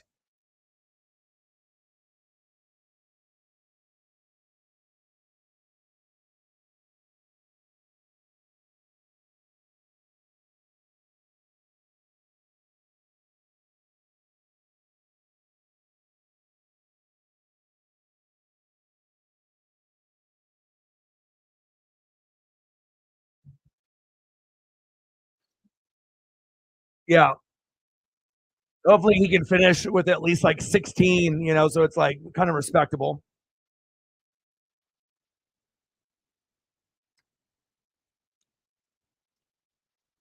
Yeah, it's terrible. I was hoping Scoot would get like 15 to 20 tonight. But again, it's like he needs not to be, scared out there. You got to play aggressive. But again, I guess when you go against Westbrook, PG, and Kawhi Leonard in your first game, it can get a little overwhelming. But you need to be aggressive. If you're not aggressive out there, we're just going to get killed. So, I mean, even if he was aggressive, we're still going to get killed. But I want to lose by 10, not lose by 30, Reflect in the building. What's good? Foul call on the Clippers. 74-52, 74 now 53 Clippers. And then also watching a little bit of Wemby. And then we'll get the Bills and Bucks tomorrow, Diamondbacks and Rangers on Friday, and then the Ducks and the Utes on Saturday. Anthony Simons at least trying to help us do something out there. 14 points, 5 for 9 for field goals with 3 assists. Sarah was in the building, Reflect, but I think she fell asleep.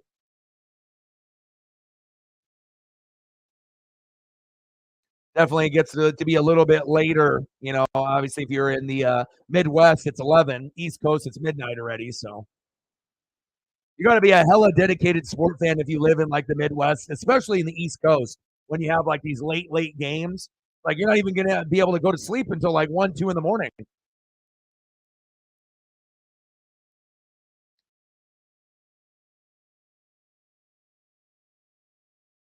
Wow, Kawhi for three. The claw, baby. How's your day, Reflect? I like the Frank Clark signing. You know, obviously there was rumors either Chiefs or Seahawks, but I knew since Uchenna went down, I was like, ooh, this would make perfect sense. You know, so now you actually have someone in there that can, fill that need. And maybe he burnt his bridges a little bit, by going from the Chiefs to the Broncos and kind of, talking shit a little bit, about the Chiefs and how he feels so good to be on Denver and whatnot, and you know.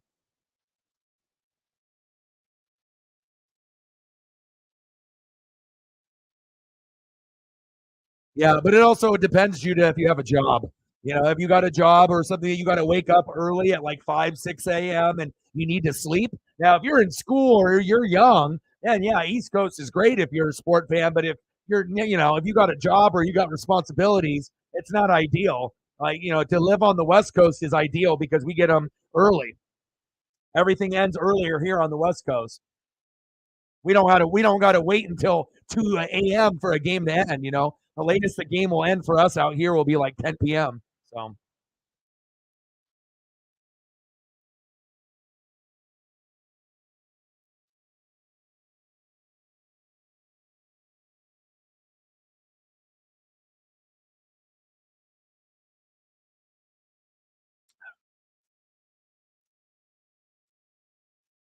well, that's good if you can make your own hours. I mean, that's like me. I'm my own boss. I'm my own CEO. So,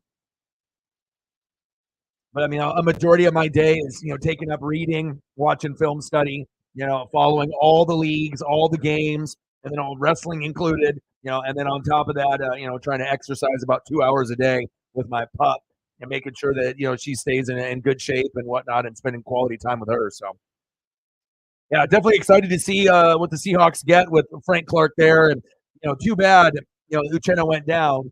And if you were able to add a Frank Clark with Uchenna, then you did like, oh, okay. But hopefully that'll end up working out for you guys, and he doesn't get hurt, and he can get you some sack lunches and some pressures, and obviously already played there before, so it's not like he doesn't know Pete, doesn't know the team. He's gonna fit in just fine. So.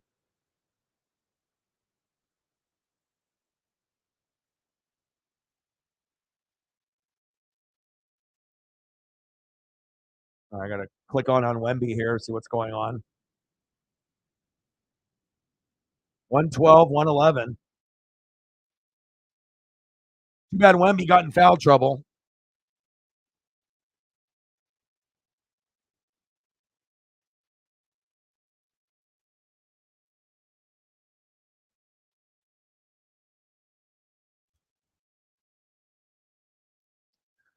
All right, knotted up at 115 with 3:40 left. Luka for three, in and out. Luka's fun to watch. There's not many guys that I will go out of my way to watch. It's like, the Joker's phenomenal, right? Giannis is phenomenal. I've never really been a big like KD and LeBron fan. Like, I respect what they've done for the league and whatnot, but like if I had my choice, I would probably want to watch Luka instead of those two. But it just depends on who they're playing and who they're matched up against and whatnot. So I saw a lot of people ripping into Anthony Davis and his poor performance, obviously last night. So he's got 15 now. Nice.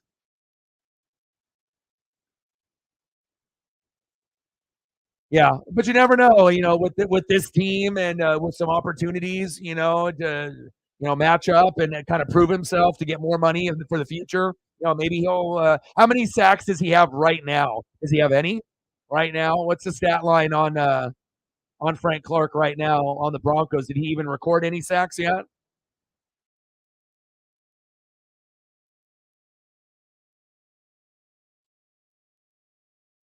But I think you could definitely argue Luka is one of the most like must see TV kind of players. It's like I'm not a Mavericks fan whatsoever, but if there's like one of the top players in the NBA that I would go out of my way to watch, Luka might be number one for me. He's phenomenal. I mean, there's not really like a Kobe or an Iverson type of player, that's playing right now. So Bible for three, finally. 79-61 Clippers. Porzingis, they were talking shit to him. The chants were going wild.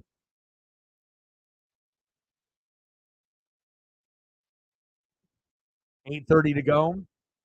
Down by 18. This is rough.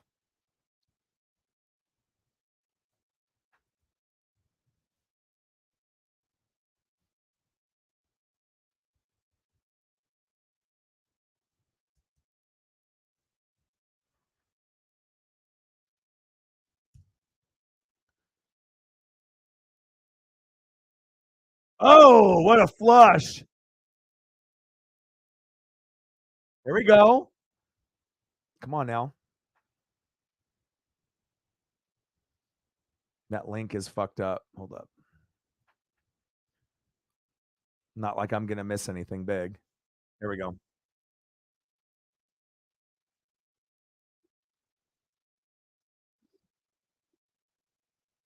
Zero sacks.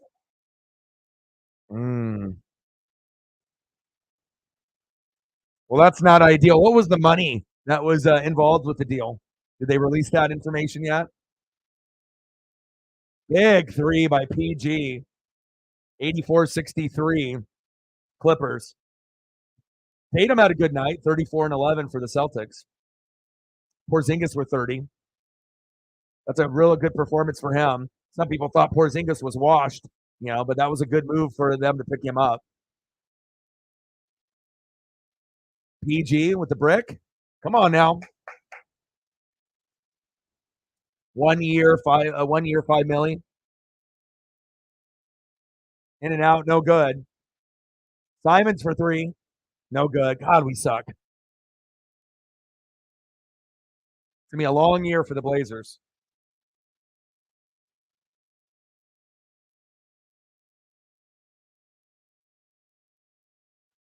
Zubats tearing us up. 84-63. I mean, even the Clipper role players are fucking us up. But again, we're really young. So it's like I didn't really expect a whole lot. Did I expect us to get fucking manhandled like this?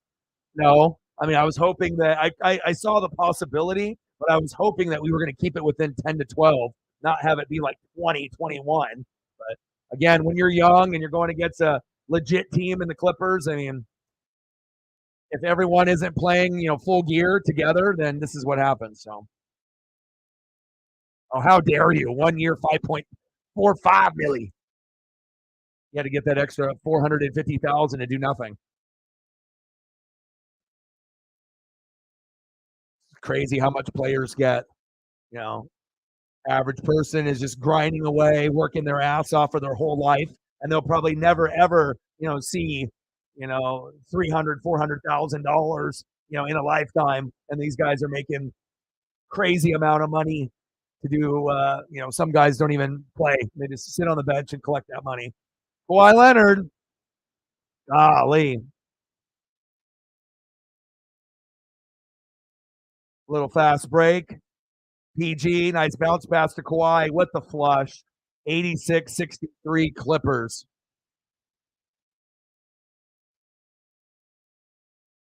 Yeah, but the only way that you're able to watch it reflect is if you actually have Root Sports Plus, if you paid the extra money. If you didn't pay the extra money, then you can't watch. So a majority of Blazer fans that are in Washington and Oregon aren't even watching, unless they're watching from like a link, unless they have like DirecTV or Fubo or they paid that extra money. But I know a lot of Blazer fans were not going to pay the extra $15 or $20, especially to see a team get their ass kicked every night. So should have just left it on like KGW, but they want money. And then they went to like Blazer Cable. It's like they're always making it harder and harder for the average fan to watch, which is kind of shitty, but it is what it is.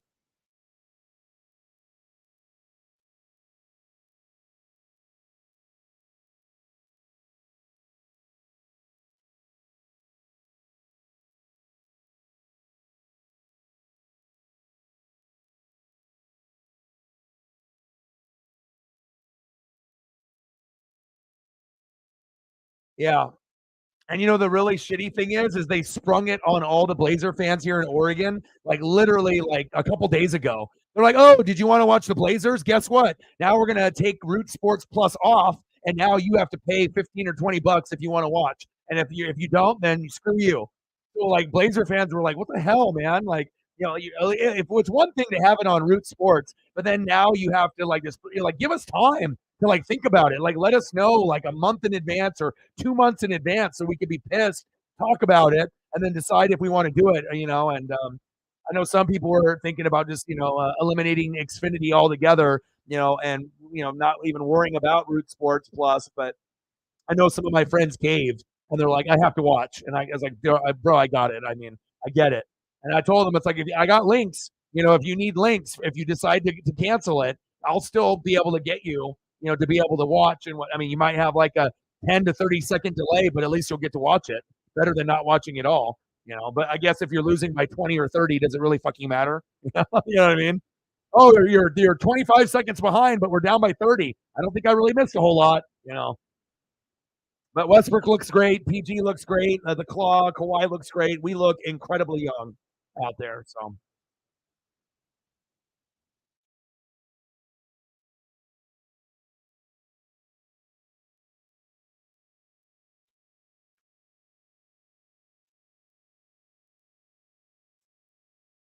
but I'll be going to some games. I got a couple friends, like two of my best friends, Preston and Justin. They both have like mini season ticket packages. So they don't have season tickets for like the whole season, but they usually try to get like 10 to 15 games at home. And then they, choose a package and then they'll hit me up and be like, you want to go? And then they'll swoop me up and then we'll go to the game together.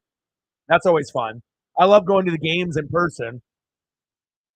It's a cool vibe, to be able to hang out with friends and, scream and yell, chant, cheer, chest bump, talk with the people that are in the crowd, and the people next to you. Big three. Kawhi Leonard, God, it's just on regular Root Sports for you guys. Gosh, that's crazy. Yeah, they took it off. They said, "Oh, Root Sports Plus for you guys in Oregon." Thanks a lot, Root Sports Plus.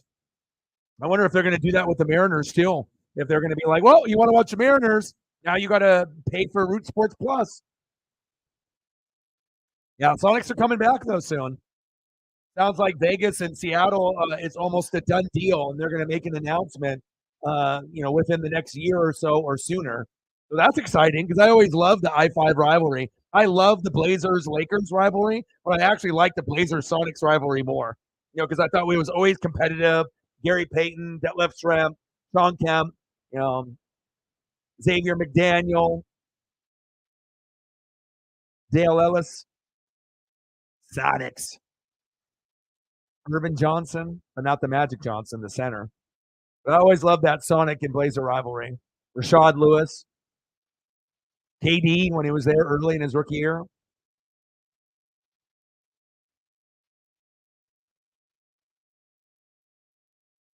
Jumper, no good. Zubac, God, he's an animal down there. We're doing good. We're only down 91-66. Is that good? Tom Chambers before he ended up going to the Suns. Yep. I mean, if the Sonics come back, I'll go to Seattle to go watch them. I don't mind going to watch the Seahawks. I'll definitely need to go up there for a Sonic game. I haven't been to a Kraken game yet. I got to get that on my bucket list too.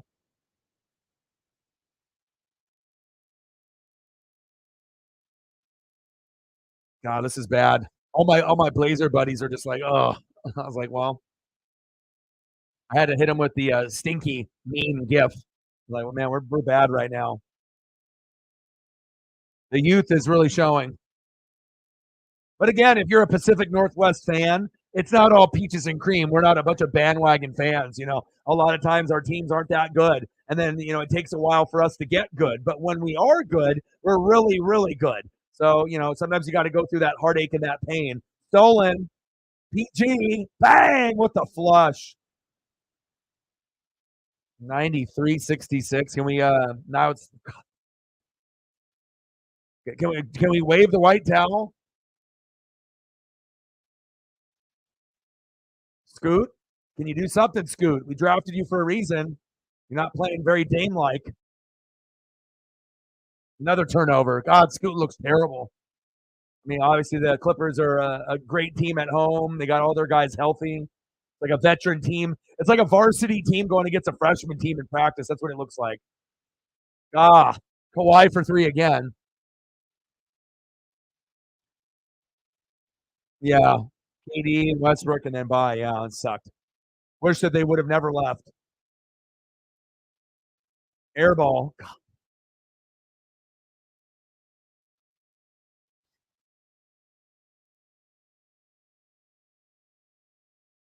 Shit, at this point, you might have to pay me $7 to watch rather than $7 to go to the game. It's going to cost more money in gas and parking than the actual ticket. Corner 3, no good.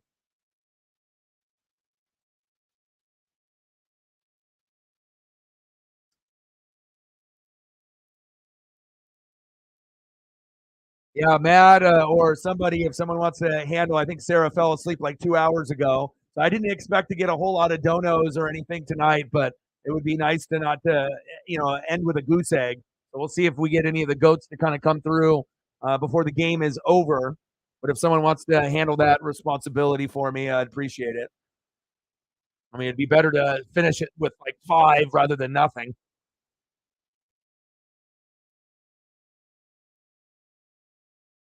See if we can beat out the $7 number for the ticket price that the Blazers are going to cost. And then tomorrow we'll do my Buccaneers versus the Bills. I assume we will lose, but hopefully the Bucs make it interesting and Baker plays. And then on Friday we got Diamondbacks at Rangers World Series Game 1, which will be fun. And then we got the Ducks and the Utes on Saturday at 12:30. So I actually am really excited for the next 3 days because I get Bucks, right? And then we get the World Series, Rangers and Diamondbacks, Paul Sewald and company, and then we get the Ducks and the Utes. Thanks, Reflect. I appreciate that. Obviously, if Sarah wouldn't have fell asleep, maybe we would be a little bit more than that. But again, just trying to be able to get my hat dipped into many many things, and obviously, if we don't have any baseball games to do, I'm not going to just take a day off and be lazy. I've already done plenty of reading, plenty of exercising, and spending time. So you got to grind. Thank you so much, man. 5 is a lot better than 0, especially when you're grinding on this full time. So thank you so much. Bang bang bang boom boom boom. Bang, bang. $5 holla, 95 to go. Let me know what you want to see for photos. If you want me to throw up some vintage Sonic photos, I can do that with like Tom Chambers or Xavier McDaniel. Or if you want me to throw up Frank Clark, with the Seahawks, let me know, and I got you.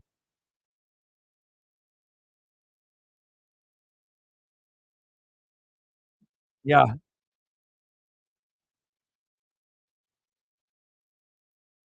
yeah, I just like to be able to keep busy every day. It's like I think for me too, it's like if I don't stream, like I don't feel good. It's like when you have dreams and you have goals, even when you like feel sick or you just don't feel like it or you just want to binge watch your show, or do whatever. It's like sometimes you just got to be able to dig deep and just get shit done. Plus, I wanted to make sure I got the basketball card set up, and it took me about an hour and a half, to get the right look, because I'm trying to do the look for old school. And then obviously I had to bust out the new basketball thumb for the very first time there and get that going. But I like the way that everything looks. So I have this one, right, and then I also have this one, right. So we can flip flop, and this one obviously, if you look at the names of that, obviously it's going to be like ABA type of style. But I'm always looking for old school stuff. So we got 2 vintage looks that we can go through at any given time, which is cool. And that's kind of the vibe. I like looking at 70s and 80s. And then obviously we got the NHL look, which is fire. I mean, look at that fucking comb over there. Beautiful. And then we got the NFL vibe. And then we got the MLB vibe as well. So I'm really liking the vibe and the look and whatnot of what we got to work with. And it looks good. And, there'll be some streams that I'll use this one. I think this one looks good too. And then we also have that. So it took me a little while, but again, sometimes you got to be able to find what suits you, as a person. But I think it looks good. Yeah, I do. Yeah, I mean, I like the ABA, Dr. J, and I like stuff from the 50s, the 60s, the 70s, back when cards really spoke to you. Now it's all about flashy inserts and autographs and patch cards. And I like the vintage look, the Sandy Koufax era, Don Drysdale, Willie Mays, Mickey Mantle, and then going back to Dr. J and Lou Alcindor and, and just going through all the old school eras, with the Joe Montana and the Jerry Rice. So, even some stuff from the 80s is nice, but for me, like, I think as far as the stream, the 70s is kind of like my go-to. So every look that you see from the MLB to the NHL to the NFL to the two NBA, everything is from the 70s. So, and even though I was born in '82, I have a lot of respect for that era, and I just think that the cards look phenomenal. It's like you don't see cards that look like this, and then sometimes they'll do remakes, like with Topps or like Stadium Club or Upper Deck, and then they'll do a remake look of like the old school look. It's like, when they do the throwback jerseys, there's a reason why the throwback jerseys are so popular. It's the stuff from the '70s and the '80s and the '90s are the coolest. They have the coolest designs and they look awesome. So I don't know which one I like better between this one and that one. I mean, they both look cool. Let me take down the Blazer spinning logo. But as you can see, I mean, it just screams vintage, and I fucking love it, man. That one definitely looks cool too.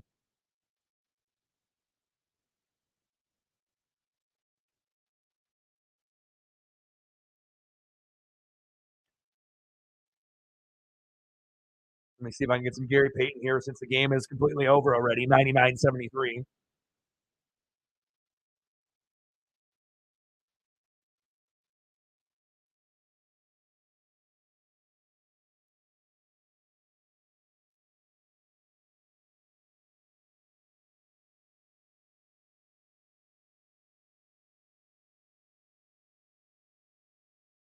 All right, 99-73. What a competitive game for the young Blazers.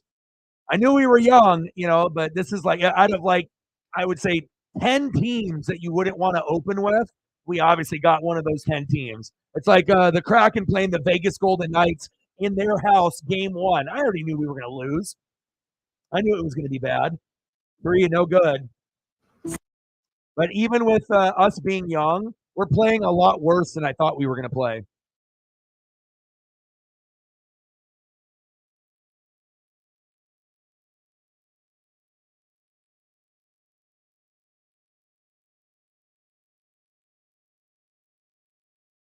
Yeah, and like I said, because what I have to do is I have to find a collage.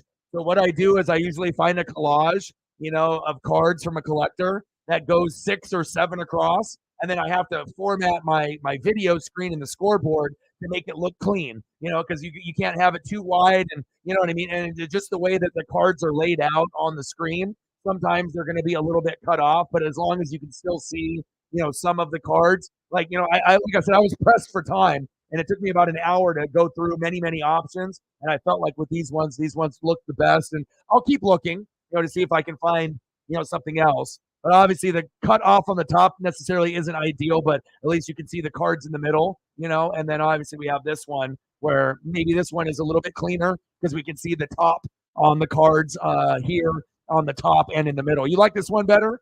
This one might be a little bit better just because we can see the cards on the first 2 rows on each side. So I see what you're saying. So yeah, we can switch it from that to. I mean, I'll do whatever you guys want, whatever you think. And like I said, that's why I downloaded and formatted both of them because I thought both were cool. So yeah, and obviously some of the cards are long, so you can only fit so many, on the screen. So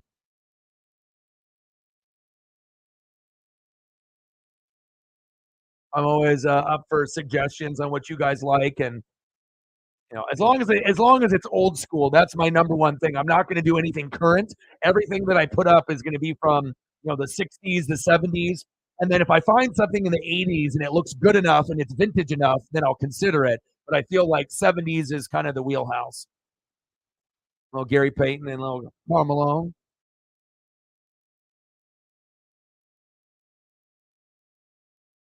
The glove. Look at those jerseys.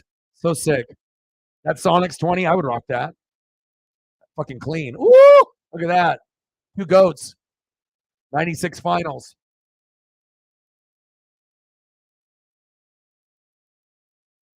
And I watched Gary Payton at Oregon State, so I was already familiar with his game, and I already knew he was going to be a Hall of Fame player. Like, he was the only guy that, as far as like a guard, he didn't fear anybody, even Jordan, Drexler, Stockton. He didn't care. He was the glove for a reason, you know. Like, he was a dog, you know. He didn't care, and I really respected them, you know, for his attitude, that no fear, and he actually was defense first, which is very, very cool. You don't see that anymore, really.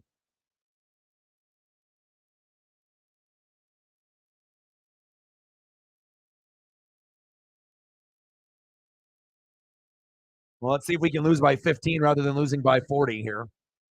Here's one more for you. Nice little graphic. GP, baby, the glove. And obviously with the amazing alley-oops, you know, for Peyton to Shawn Kemp, I mean, that never gets old. Him and Nate McMillan, absolutely.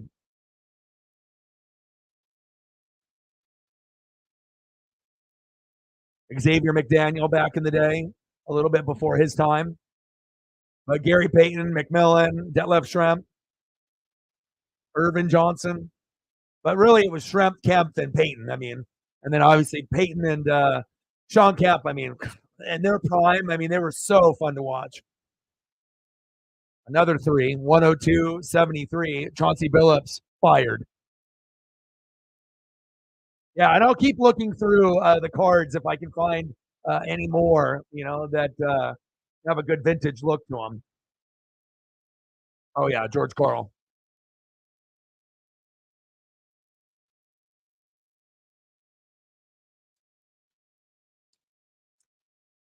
(102-73) Clippers. PG, fantastic. Kawhi, fantastic. Westbrook, unselfish, looking great. Zubats, underrated. Bones Highland, you know, sleeper off the bench. Like, we are just outmatched on every phase of the game. I mean, we look like a lottery team out there, but it's, you know, it is what it is, right?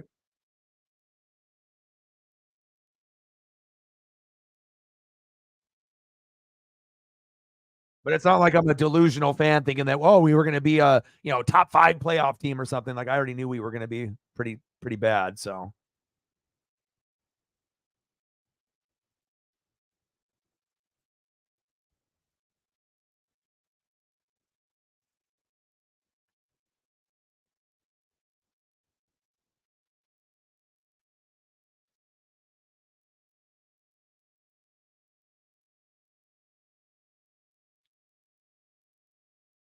he hasn't really done a whole lot. You know what I mean? Like, they had him in the starting lineup, but I think that, you know, Shaden Sharp should be in the starting lineup instead. Where they use him as kind of like the 6-man energy when we're getting our ass kicked. So it's like when we're getting our ass kicked by 20, you put in Shaden Sharp to try to do some like highlight Sports Center top 10 dunks, and then to go from 20, and then hopefully we get down by, you know, like 14 or 12, you know, and then they take him out, and then they, you know, increase the lead again. So, but I mean, it's pretty much going to be, you know, Scoot, you know, the Dame replacement, Anthony Simons, you know, and then Shaden Sharp off the bench, typically, even though I think he should start. Jeremy Grant still there. And then we got Ayton, but everyone has just been dog shit today. So it's outmatched, you know. It's like we need leadership, and we don't really have it from anybody out there. So that was a garbage shot by Anthony Simons. Yeah, it's like varsity versus freshman out there. Yeah, I think Shea should start. I mean, we need energy, and I know we need a 6-man, but we can find someone else to bring that energy off the bench. You know, it's like, okay, we're down by 20. Okay, let's bring in Shea. Like, we need him in the game so that way we don't get down by fucking 20. You know, he brings that juice and that energy, you know, not only with his dunks, but just the way that he runs the floor and his blocking and his defense and his hustle. Like, I feel like there's not a lot of guys that hustle like him. And yeah, we definitely need him in the starting lineup. I mean, we're too thin right now. 102-73. Bang, there we go.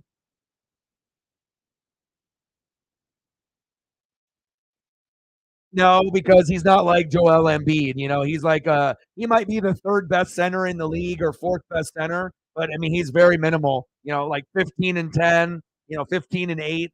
every once in a while you might get a 25 and 15 game out of him, but he's kind of injury prone. You know, he's kind of like Greg Oden out there. You know, it's like, when he's out there, if he's healthy, he kind of even looks like Greg Oden. It's like, sometimes he'll be dominant, but then there's going to be other times where he's just kind of out there, Like he only can go so far. He's never going to be an Embiid where you're going to get 50 points and 18 boards or 35 and 20. Like most of the time, it's going to be like 10 points, 10 boards, maybe 15 and 10. If we're really lucky, maybe 20 points and 12 boards, But I think for the majority, I would say 10 to 15 points, 8 to 10 boards if he plays the whole game. If he gets in foul trouble, then those numbers go down dramatically. So, unfortunately.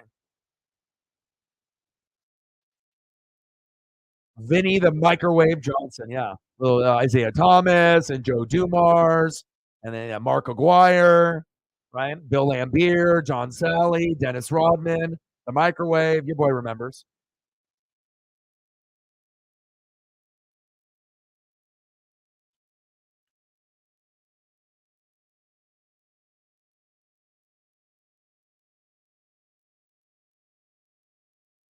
They got these Clipper fans just sleeping. The game is so boring for them, they're sleeping right now in the crowd. I don't blame them.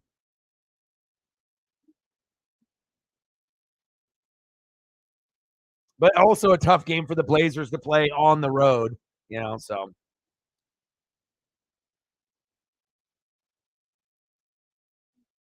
Cam.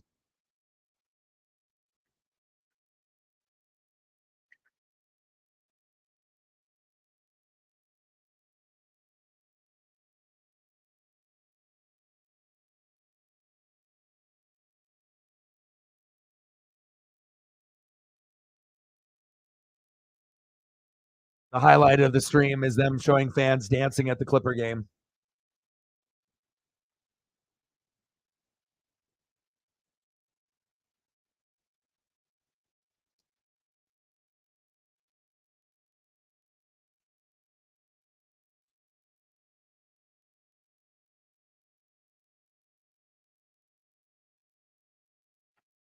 See if I can find a Sean Kemp while we're waiting, or some kind of throwback. Ooh, this is cool. We have this graphic photo. Sounds cool. Oh, Kobe, KG, little MJ, GP with the flames. I like that. That's fire.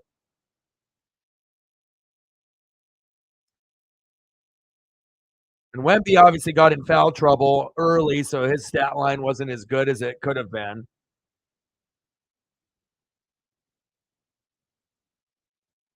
Mavericks ended up beating the Spurs. Look at the stat line for Luka and Wemby real quick here. Luka with 33. So Luka with 33, 13, and 10, triple-double. And then Wemby had 15, 5, and 2 in limited minutes, in 23 minutes because he got in foul trouble. There we go. Ayton. 104-84. 3-point field goals. The Blazers are 7 for 26. Is that good, Reflect? Golly.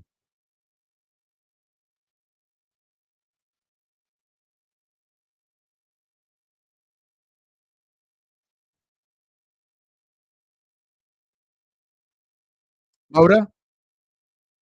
Used to be the Rose Garden. Memorial Coliseum, Rose Garden. Now, Moda. Yeah, I mean, the fans are still going to show up, I would assume. But again, now with this whole Root Sports Plus thing, people are a little jaded and a little pissed off. And especially if the team isn't going to be good and you're making it harder for people to watch, a lot of people are probably going to maybe fall off a little bit. It's like, okay, I'm going to spend money, to watch a team that's going to be dog shit, and then you're making it harder for us to be able to watch the team. And, only the true, diehards are going to keep watching, It's like, even with me, I've been watching since the 80s, but even, that being said, the NBA to me on my pecking order, is down there with like college hoops. Now, I love March Madness and the NBA playoffs are exciting, but I think as far as like regular season, I'd rather watch typically NFL, college football, NHL, MLB, WWE, AEW. I mean, maybe even NASCAR, unless the matchup was really good. So, Moda, 104.84. Even Bones Highland tearing us up. He's a good bench player. I wish we had someone like that off our bench. Like a Jamal Crawford, Lou Will. They had Lou Will in the stands, but he didn't have his 2 girlfriends with him, which is weird. Like almost his whole career, he had like 2 girlfriends. Must be nice. Girlfriend 1, girlfriend 2. Airball. God, we're terrible. But the crowd participation, like, people that are Blazer fans, I mean, they're very loyal.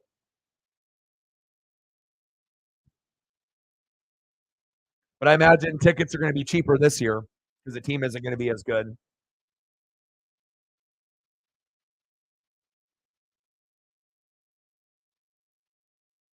Eight minutes to go.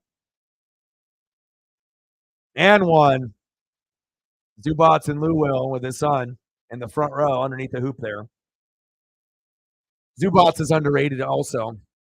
What an ugly game. I thought watching the Kraken going against the Vegas Golden Knights was fucking hard to watch. This is even worse.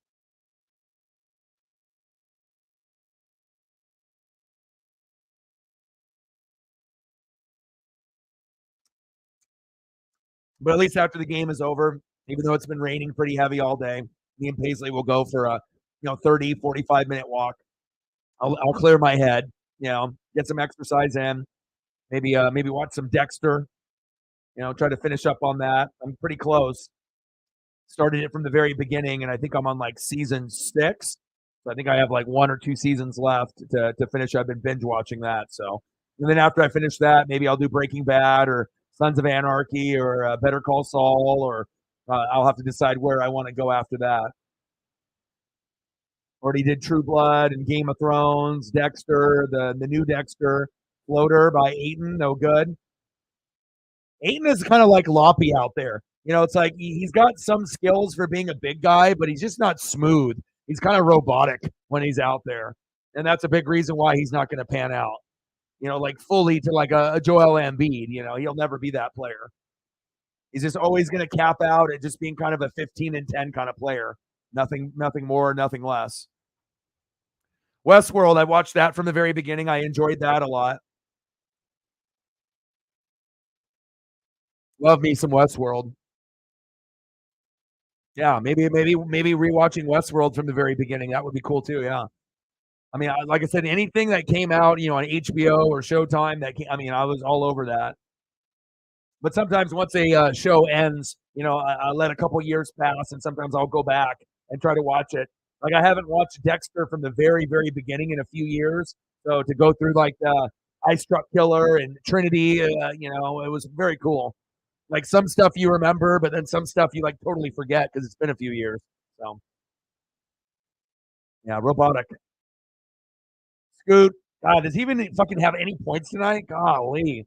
I was hoping that he would end up getting 15 to 25 tonight and we'd lose by 1 billion, but he is just off. His passing is not good. He's playing timid, nervous.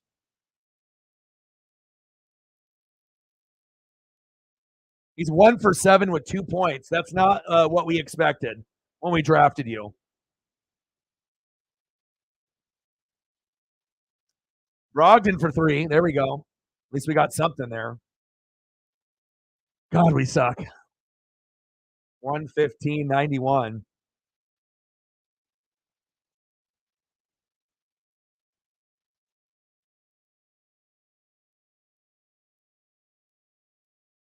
Oh my God. PG 1-3 with the flush. Deadwood. I've never watched Deadwood. What's Deadwood about?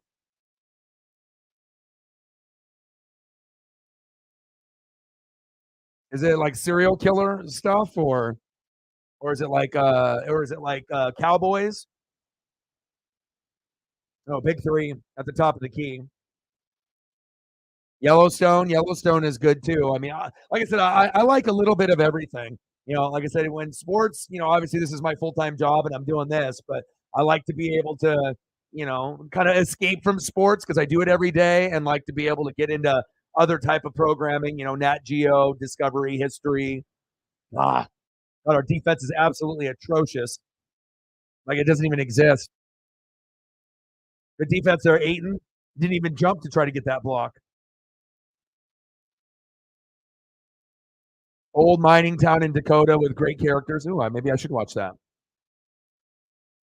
When did it come out? Is it over with? Or are they still filming it? So like from a few years ago or something, wasn't it?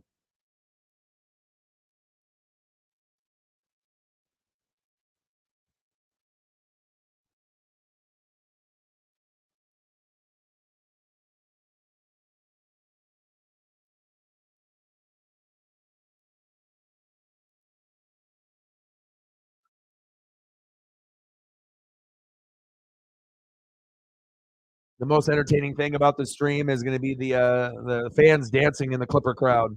2004. Sounds awesome. Do you watch Yellowstone at all with Costner?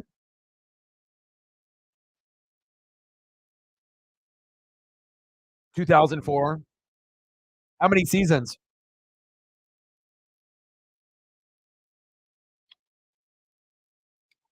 Ooh, from the Rotten Tomatoes, 92. That's hella good.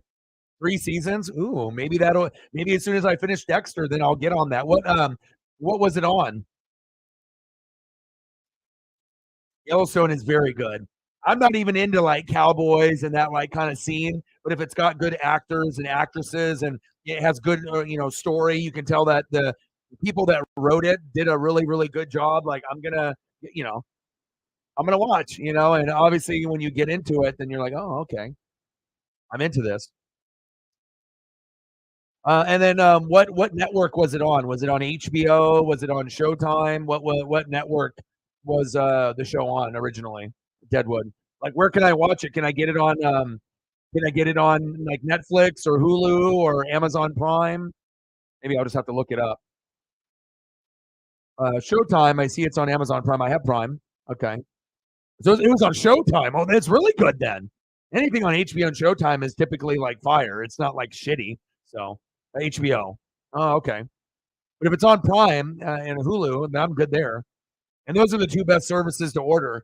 Netflix doesn't have enough good stuff. Like I feel like every 3 months, Netflix has something that I want to watch in the top 10, unless it's something like Stranger Things and it's like going to shut the whole world down when that comes out for the last season, which will be phenomenal. But I feel like when I look at the top 10 movies and like the top 10 shows on Netflix, it's like dog shit. Like there's usually like one thing out of the 10 I want to watch, unless it's like quarterback, when they had Cousins and Mahomes and Mariota, or if they have some kind of like documentary or something that comes out with like Jeffrey Dahmer or something, or serial killers or something like that. But I don't know. I feel like Netflix is not worth the money, but I think that like Hulu, showing the reruns of programs on the major networks is good. And then I think Prime is the best for the money.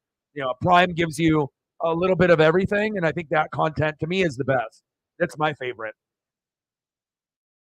So if I was going to invest, that's what I would invest in: the Hulu and Prime. Those are the best to me.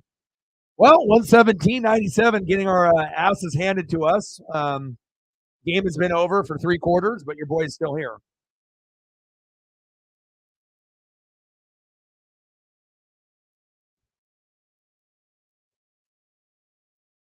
Sounds awesome.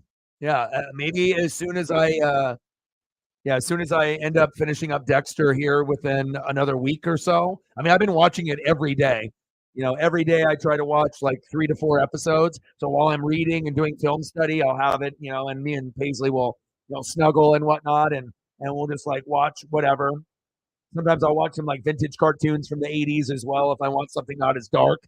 Because I feel like if you watch stuff that's dark too much, I don't know, it kind of fucks with your mental health a little bit. Like I can only watch so much of serial killer stuff or like dark stuff or like horror stuff before it starts affecting my mental health a little bit. So, but True Blood, Dexter, Game of Thrones, Breaking Bad, Better Call Saul. I mean, there's plenty of stuff that I've been able to rewatch again and enjoy. All right, well, at least this game is getting close to being fucking over. Out of bounds. Rare turnover for them. Yeah, comedies. You got any good recommendations on comedies? What do you watch stuff like on ABC, CBS, NBC, Fox? I feel like even comedies aren't as good as they used to be in the 80s and 90s or even in the early 2000s. I feel like you don't really see a lot of network TV comedies that are good anymore. And even the stuff that's on like basic cable or cable, I mean, I guess it just depends on what kind of sense of humor you have. Like, I mean, obviously, like Workaholics, that was on Comedy Central. That's fire. You know, if you want to have a good laugh and whatnot. But I guess it just depends on your personality. If you like The Office, or depending on who you like. So, I like to laugh too. All right, let's see if Scoot can actually get any fucking points here. Free throw is good. Well, let's see if the Blazers can actually hit the 110 mark. I don't think we're going to get there. 119 to 103.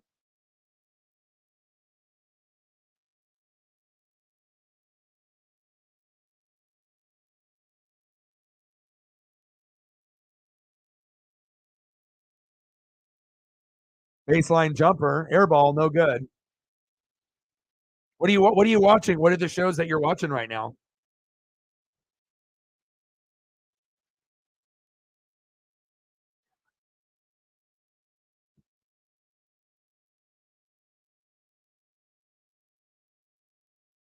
Good ball movement for the Blazers. Let's see if we can get something out of it. Up and under. Bank. Oh, rebound dunk. Shaedon Sharpe. Bay. There we go. The highlight of the night. I mean, we should get at least 10 points for every Shaedon Sharpe rebound dunk. Golly. 2.5 Men reruns, but 2.5 Men with Charlie Sheen, not with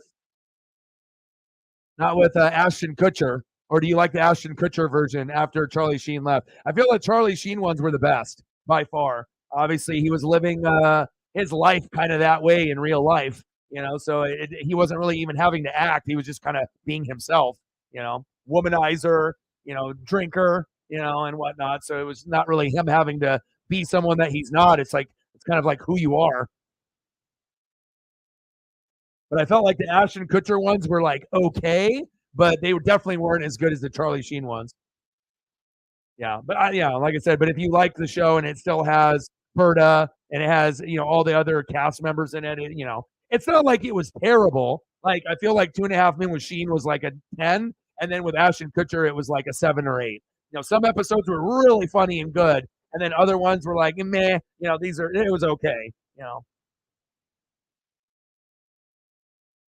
Like Ashton Kutcher being the tech guy compared to being a drunk ass, irresponsible womanizer by Charlie Sheen. It's a little different as far as like the scenarios and the craziness that he's going to have picking up women and whatnot. You know what I mean? You definitely have more room for comedy when you have Sheen in there. So, but I won't lie. I watched every episode when it aired. It's not like, oh, Ashton Kutcher's in it. I'm not watching because I was a big fan of the '70s show. So obviously that might be one. I already have like all the DVDs, and maybe I'll watch the '70s show from the very beginning with Eric and Donna and Kelso and Jackie, Fez, Hyde, even though he's in trouble now, Jail Dog.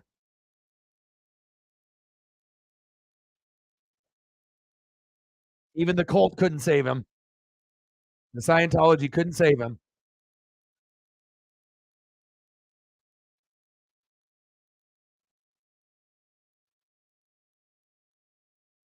No, you never watched the '70s show?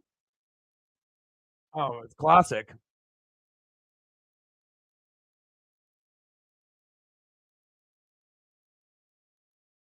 Holly Weird.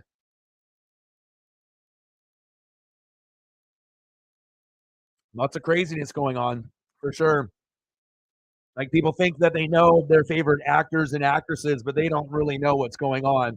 With those people with the money and what those people are doing, in their free time. 119, 104. Blazers getting their ass kicked, but at least we're not losing by 30. I mean, it looked like we were going to end up losing the game by 30. Wemby with only 15 with his debut.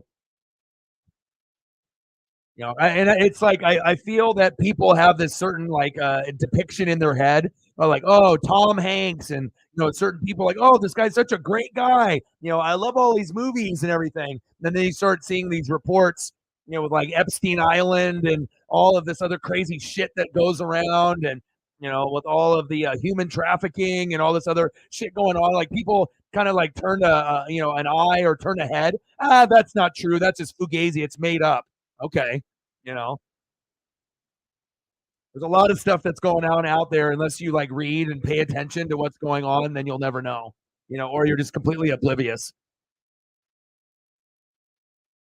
Millionaires with a lot of money. You would think they would use that money for regular things, but lots of crazy, weird shit that goes on. Jabari Walker to the line. Come on, Jabari. Let's make some free throws. Airballed the free throw. Awesome.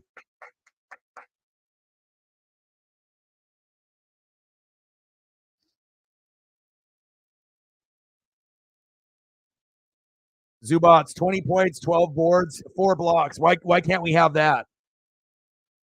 I mean, why can't Ayton have a stat line like that? Golly.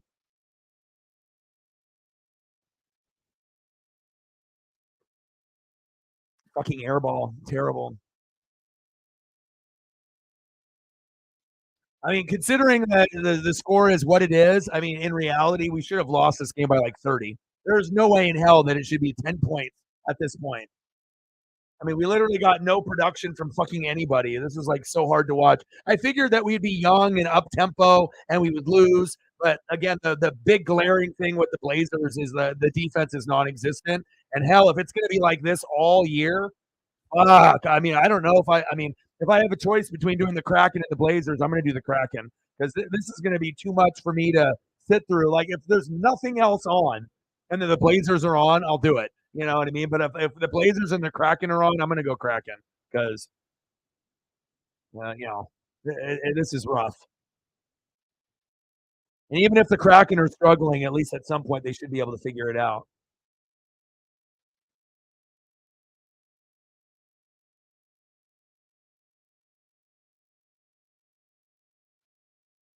Come on, Blazers.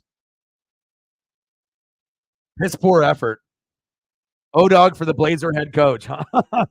Even with me coaching and with my ESP, I couldn't turn this team around. There's just no way.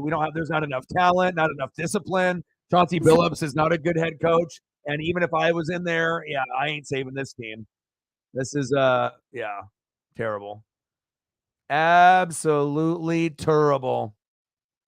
Well, any photos that you guys want to see here before I dip out of here? Like I said, we can end the night with food. And it's not like I'd have to stay on for very long. I was thinking I'll stay on for like 7 more minutes until we hit the 10 o'clock mark, and then I'll just call it a day so that we were at that mark, because one final score 123, Blazers 111. And then let's look at some photos of something actually worth looking at, because looking at me and looking at the Blazers on the TV is not worth it.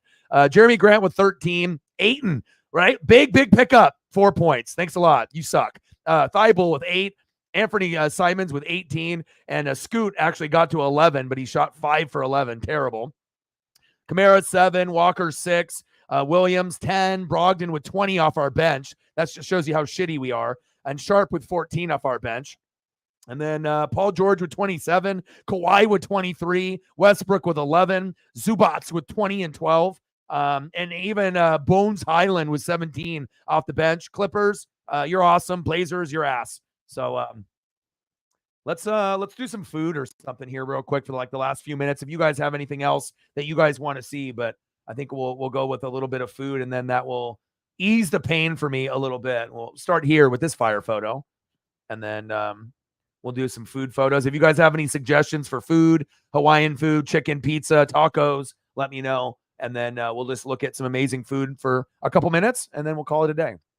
And then I'll be back tomorrow for the Bills and the Bucks, and hopefully my Buccaneers can upset the Bills, but I wouldn't count on it. Baker's knee is a little hurt, so I don't really know if he'll be playing or not, but we'll see how it goes. Hopefully we can be competitive, but it is a trap game for the Bills. And the Bills defense is terrible. So, if I can actually get a good, decent game out of Godwin, Evans, and Rachaad White, we might have a chance to steal one in Buffalo. But like I said, I would assume, Allen and Diggs are going to go off. So if I can limit everyone else, then maybe, we might be able to hang around, but there's no guarantee. So we got 20-pound burger, a little burnt ends, another quad burger. Shut down. Hey, you're going against Allen in fantasy? Yeah, you have a tough matchup this week. Like the matchups with the top 5 teams in the league, it's tough. Like you don't see like everyone is kind of matched up pretty evenly, and injuries galore for you and me. But again, we're smart. We know how to pick up people, even if we have guys that are injured. Just keep them on the bench. Sometimes we'll get rid of people. Sometimes we'll hang on. We know what value is, and we'll see how things kind of play out. I was just hoping that I can get Montgomery and Jay Jetta back as soon as possible, because I'm missing out on like 50 points a week without those two guys. That hurts. It's like I have 50 points and I'm probably getting like 30 out of the 50 that I could get if I was getting those guys in the game. A beautiful crab cake there. Got to get a little bit of seafood action, a little gumbo.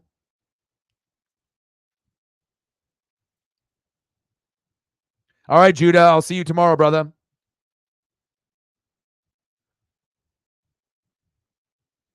Chief will chief, yeah. But remember, I said, as soon as, like I said, you're really top heavy, your bench isn't really that good. If you get injuries to Christian McCaffrey, Josh Allen or Devontae Adams, I was like, me and Reflect are going to come for you. And literally it happened like the next day. All the guys got hurt. And it's not like season ending, but I feel that, we're starting to, you're starting to see who the top dogs in the league are. So, but anything can happen. Hell, I could go 13-1, play against someone that is 8-5 and lose in the playoffs. It's best of 2 weeks. So anything is possible, I've already learned my lesson there. A little lasagna, a little chicken tort. Yeah, crab cake's delicious, man. I love the crab cake, dude. And then they have crab cake bites. Have you seen these?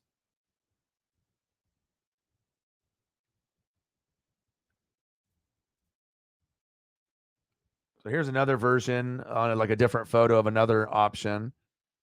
Okay.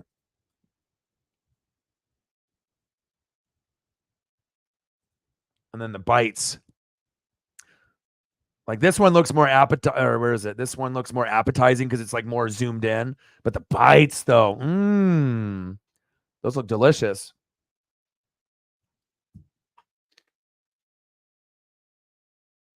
Yeah. That one's this is the perfect one.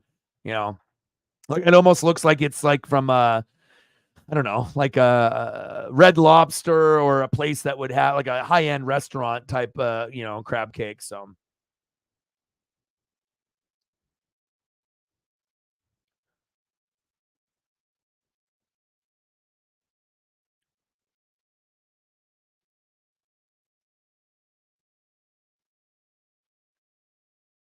I gotta do at least a crispy shrimp before I go. Or like lobster or something.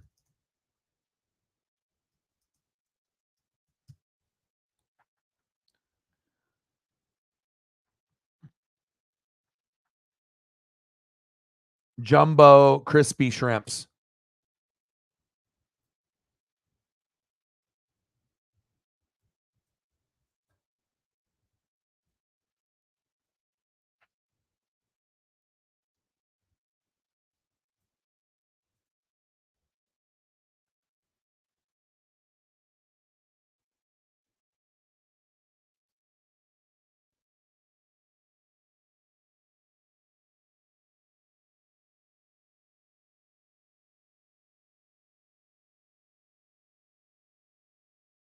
Oh. Snow crabs. I know. We were talking about that a few weeks ago. Yes. I love me some sea. I don't know. Like most people on the Pacific Northwest, or, there are some people that don't like it, but I mean, I think me and a majority of my friends, we love it. Like, anyone can eat burgers and tacos and pasta and whatnot, but if you can get some really good seafood, like when you go to the beach or go to the coast, it's awesome. It's definitely life changing. Like, people in the Midwest, they don't really have options, but if you live on the East Coast or West Coast, you're going to get the best of the best. So, billions vanish of the snow crab. Oceans too hot, overheated, everything dying, terrible.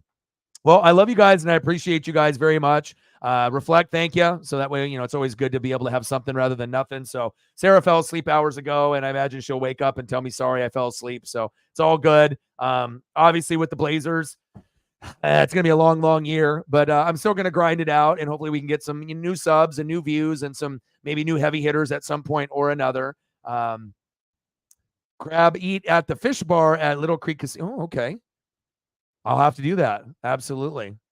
But I love you guys, and I appreciate you guys very much. So again, the upcoming schedule, we got Bills and Buccaneers Thursday night football. Then we got World Series game 1 on Friday, right, with the Diamondbacks and the Rangers. And then Saturday at 12:30, we'll do Ducks and the Utes. And then we'll figure out what we're going to be doing on Sunday as well. You guys are the best. I love you, and I appreciate you, Matt. Reflect, you guys are awesome. And I'll be back tomorrow for the Buccaneers and the Bills. And hopefully my team doesn't embarrass myself like the Blazers did, embarrassing themselves against the Clippers tonight. Thank you to everyone that donated, commented, shared. You guys are awesome. And I got one question for you. Who talks sports like us? Your boy Ryan, Northwest Sports Fanatics, and I'm out. Gang.